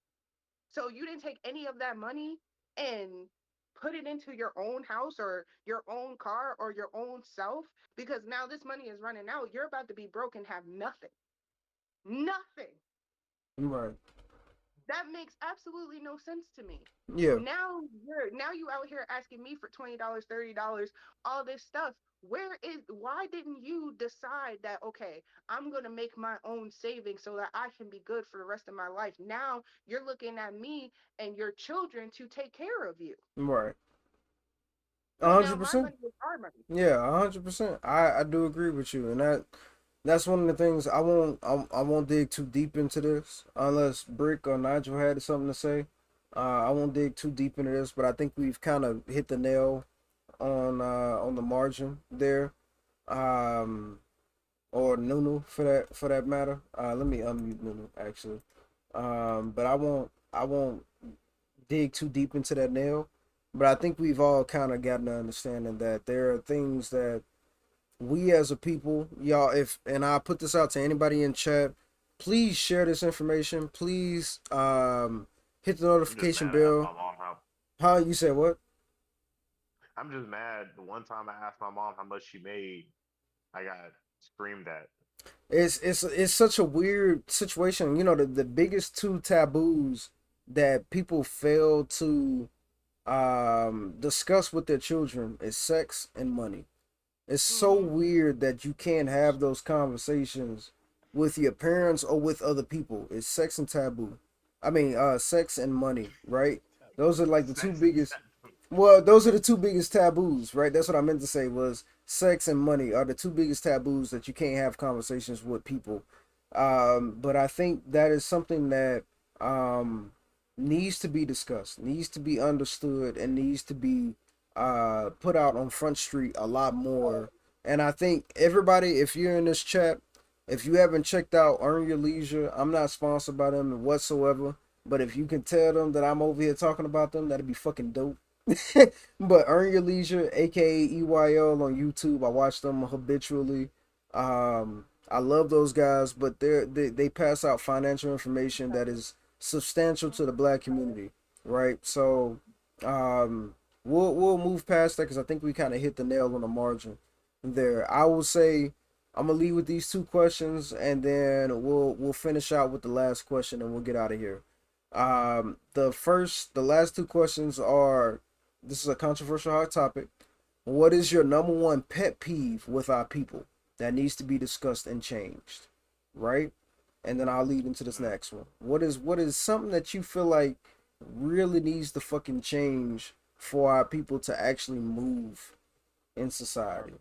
our people Fear. tearing each other Hold down. on, whoa, wait. Brick is finally talking, y'all. Nah, Stop. nah, nah, nah. I just want to What you throw this out said? there. What you said? Our people tearing each other down. That's Okay, that's a good one. insane. That's a good one.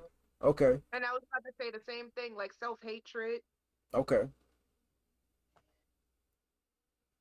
okay. Not Fear. Fear as in what? You need to unpack that. What do you mean by fear?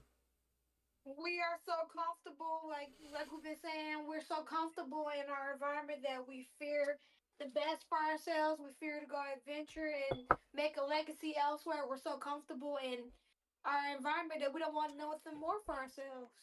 I agree. Okay, okay. What you got, Nigel? Ignorance is bliss. That is my biggest pet peeve. Like when Ignorance I is talk to bliss. some people and they don't want to know or understand or improve in certain ways, mentally, emotionally, whatever it may be. They want to stay in the same patterns they're used to and grown comfortable with. But I don't know. Like to me, it's just I see it like people just want to keep doing what they've been doing the past 25 years, Mm, and it's just keeping them in the same place. Now, if they moving, it's different, but 90% of the time they just either staying there or just regressing or mm. getting worse. If there's I, no improvement, then it has to be a waste of time. It has to be a waste of energy. Why won't you?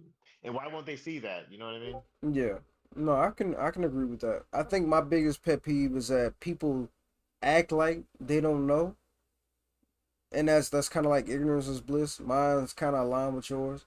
Is that people act like they don't fucking know that they're purposely hurting or harming themselves or others, and they don't take the time out to understand what can help them improve.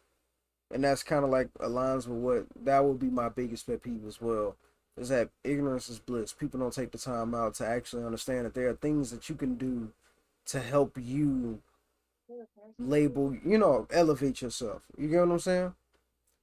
Let me see if I can But find I agree with all of y'all. I think those are really good ones. Lupin said his biggest pet peeve is the black community attitude. Stop the ego, stop the fear, stop the self hate. And we all kind of around the same thing. I think we've all kind of attributed to the same stanza. My last two questions are: who should our children be listening to? Is it celebrities? Is it scientists? Is it doctors? Is it politics?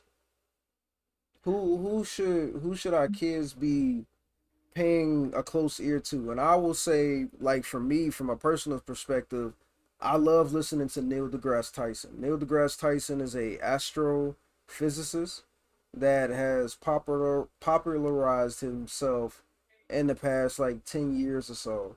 and I love listening to his podcast Star Talk, and he just breaks down things in a very general basis that even a third grader can understand what he's talking about. And I love listening to him because he gives me insight on things that I don't listen to. But I also love listening to Joe Rogan. I will sit down and listen to a Joe Rogan podcast for 3 fucking hours, and um it's the most informational, substantial piece of content that I can consume and feel like I'm not doing something just because I'm fucking bored. Does that make sense? So just take that into mindset and then answer when you feel. We need politics because that's everything that's going on around us. We need to be educated on how to survive, how to maneuver, and how we can improve ourselves within the economy that we are in. Mm-hmm. But our that's like probably secondary thing that is the most important. But first thing a kid should always learn from is their parents. I don't want to say mistakes, but their mistakes and how their parents could mold, not really mold them, but like everyone been saying, set them on the right path of where they messed up and give them the best pointers as well as educating them as the economy changes. Mm. Well, my kid is 3, so he's listening to Steve Burns and freaking what's the lady name, Miss Rachel and shit like that. So I don't really have that. I don't have like that thought yet because the things that my mom taught me was basically all religious and I had to learn things on my own.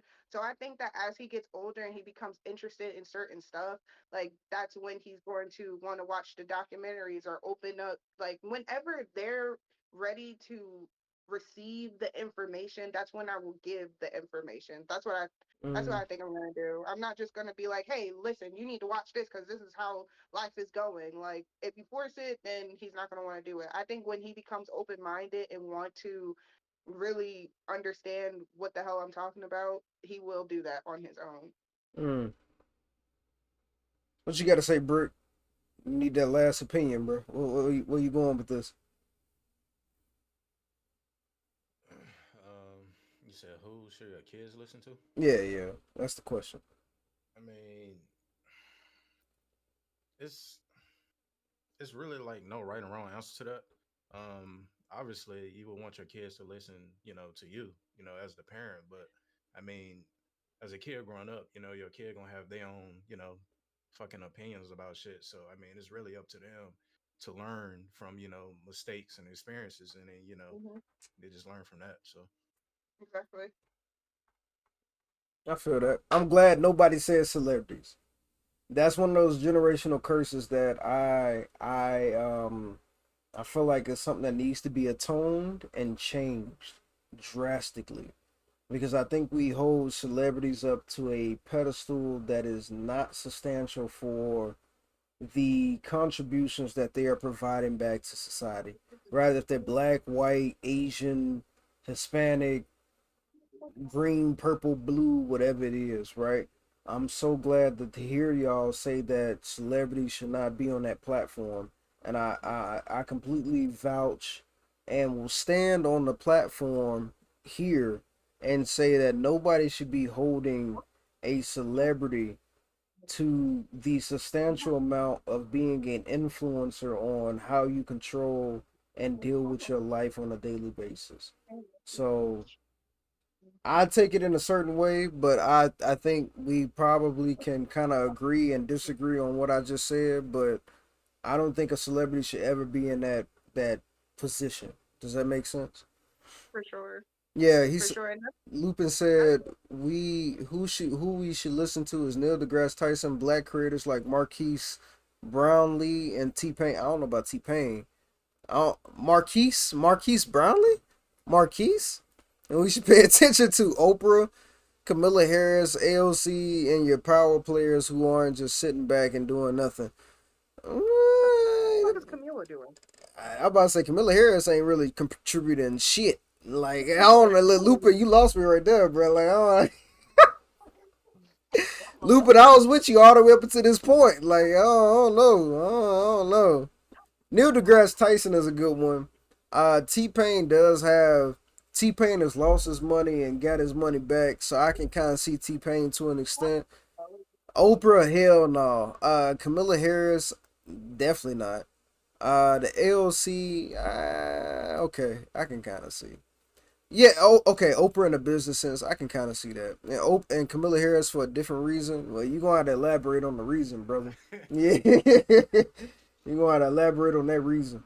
But what was you? My bad, Cam. Cam, what was you about to say? I wanted to hear what you wanted to say before I get out of here.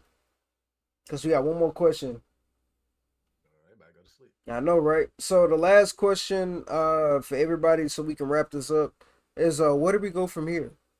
If you had a platform and an opportunity to alter us as a people, where would you start? Where should we? I started the house. Start in the household. Okay. 90 said we only go up. That's where we go. Okay, but that doesn't answer my question. Period. That doesn't answer my question at all. Where do we go from here? If you had a platform and an opportunity to alter us as a people, where would you start? I like the household, but why? Start with the children. Okay, but Because why our children? you gotta build a. The church is our future. Oh, yeah, they're I the exact. believe the They're the children future. are You gotta start. future. No, Help them and help them lead the way. no, that's so true. Like you gotta start Thanks with for the chocolate, young everybody. because We the gotta build kids, a solid foundation. with huh? Anything. Hold on, she talking. She talking. She talking. Let her talk. My bad. What? No, I was just saying that like the kids are like who's gonna be like the next leaders and stuff like that. You gotta start with them because honestly, as an adult, you have your mindset. Like, yeah, you can change some things and you can like get it together at a certain point, but like they're already stuck in their ways. If I can get to a child and teach them everything so that they can be a great functioning adult and a great parent and so on and so forth. Exactly. Like that's how I think. And especially like teaching more about like just everything. I don't know. I can't think anymore. I'm done with this shit. It has been 3 hours, so I can understand. It has been 3 hours. But if y'all have nothing else to contribute to the conversation, thank y'all. We leave. Huh? What you said, Nunu? Do before we leave. Huh? I said I do before we leave. What you got? What you got? With the contributing and how we can start, you have to start with yourself. Exact. Thank Like your you. friend said, you have to start with yourself. You gotta practice it yourself. You gotta Mm. understand where you're messing up at and try to improve on your end. And once you start learning things, you can teach people around you. But first, you have to give yourself that knowledge and open up the opportunity.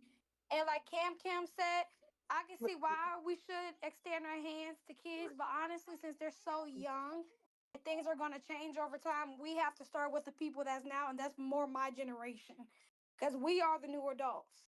So if you can Yeah. get through to me, and because you could change, like you said, Cam, you could change any point in your time. Many people upgrade their life when they hit their 50s, and things don't hit off for them until they get old.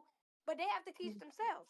Young babies Exactly. and stuff like that, the stuff that they're going to learn is not going to matter when they get older, pretty much.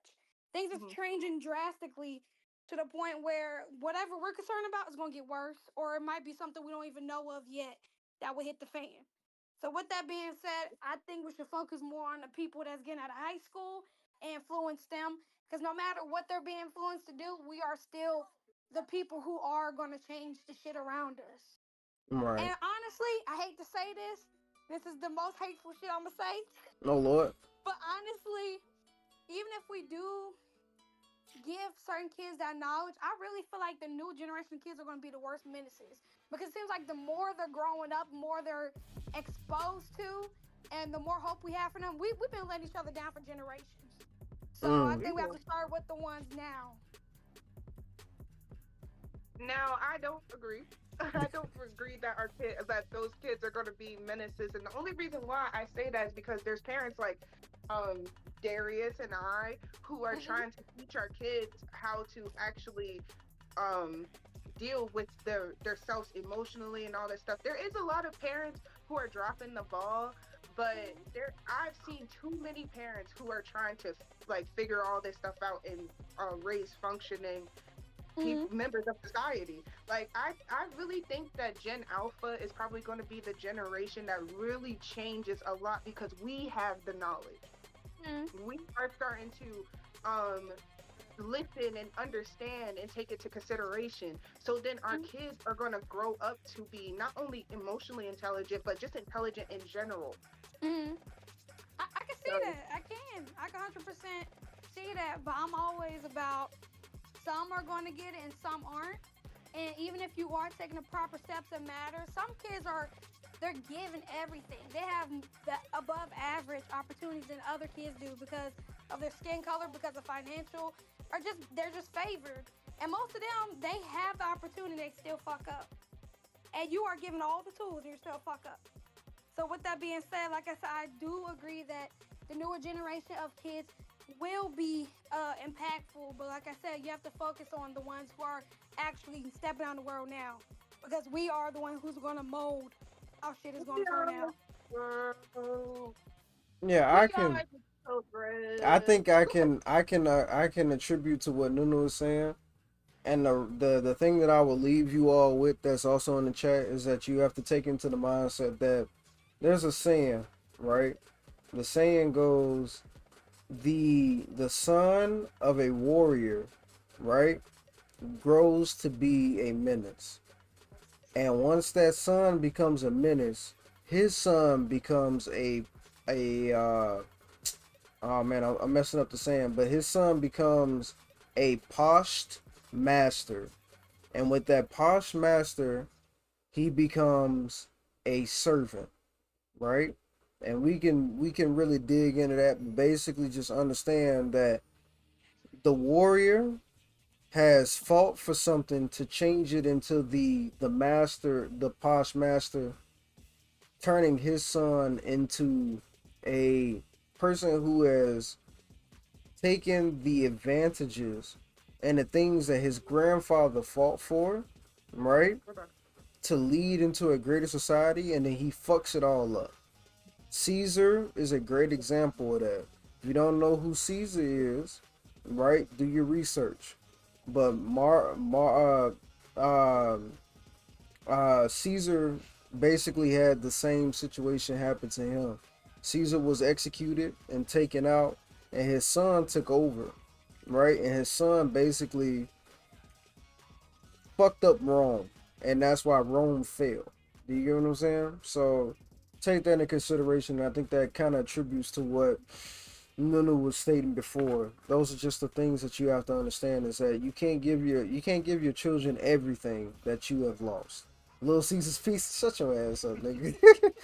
But with that, we close out again. This topic was breaking generational curses. I do appreciate Brick Squad, Sax Boy, aka Nigel, the Arkham Knight, aka Cam, Lady Sensei, Nunu, myself, and we had Artist Mo Money, aka my sister. My other sister was in here to attribute to some of these topics. I thank y'all so much for being in here and just sticking with us and giving your opinions. When we have these discussions, it is a safe space, so we allow y'all to attribute to the topic as much as possible, and we love that you guys enjoy these topics, and I hope to do some more of this in the future. If you haven't already, be sure to follow the Twitch channel, subscribe, and as well as turn on your notification bell so you can be informed about um, the future streams, as well as share this with somebody and let them know. You know, we have these discussions over here, but I also do uh, other content on the side as well, and it helps us out tremendously. I'm trying to put my boy Brick Squad on the payroll so we can get this taken off into a further circumstance, and I got a few other people that I want to turn this into an actual business. I turn this into a LLC, so I want to take this to the next level, and I any support is more than enough support in general. You say you hit up Two Ton. Two Ton will have some crazy ass. I would love to see Two Ton talk about some of this shit, man. But we'll have a different topic the next time we do this. It'd be a more I don't know. We'll do some brainstorming and see what topic we'll do next time. But I'll be out in Japan from the 1st until the 16th, so I won't be streaming as much. But I will be doing some vlogging and take some pictures and putting it on Instagram and such. So if you guys want to hit me up while I'm out there, it would be amazing as hell. And we'll continue from here. When I get back in May, we'll do some more. I don't want to really call this a podcast because it's not necessarily a podcast. It's more like a talk show. So any help will be substantial. If you want to donate to the dojo to help out what I was stating before. Oh Lord, these White Claws are kicking in. If you want to donate to the dojo so that I can start what I'm starting, it would be greatly appreciated. This is the Discord that we are in, and my socials. I think Brick, do I got a socials joint? I don't think I got a socials one. But anyway, I appreciate y'all very, very well. You can find me on any social media platform at Dari Sensei on most platforms. Art Forever is my Facebook platform. And it'll be greatly appreciated if you can follow those channels and be notified for future streams that'll come down the line as we continue this. Also, please check out the merch as well. We have a whole line of merch dedicated to y'all. So this is all for y'all. This is all the money that you supply to me does not go into my pocket. It goes to improving either the dojo in some form or fashion, or it goes to paying my future prospects here like Brick Squad to handle and take care of the stream. So just keep that in mind when you're purchasing these things. But much love to y'all. I hope y'all enjoyed the episode, and I hope to see you in the next one. Much love to everybody. Have a great rest of your weekend, and I'll see you when I see you. Much love. Bye. Any last takes for anybody? Yeah, I got some. What you got, Bert? You can lead a horse to water, but you can't make him drink. Hey. What you got, Nunu? Nunu, you got anything you want to say before we get out of here? I don't have nothing. Okay. Naj, you got anything you want to say before we get out of here? Oh no, I'm good. All right. Well, much love to y'all, and I hope to see you in the next one.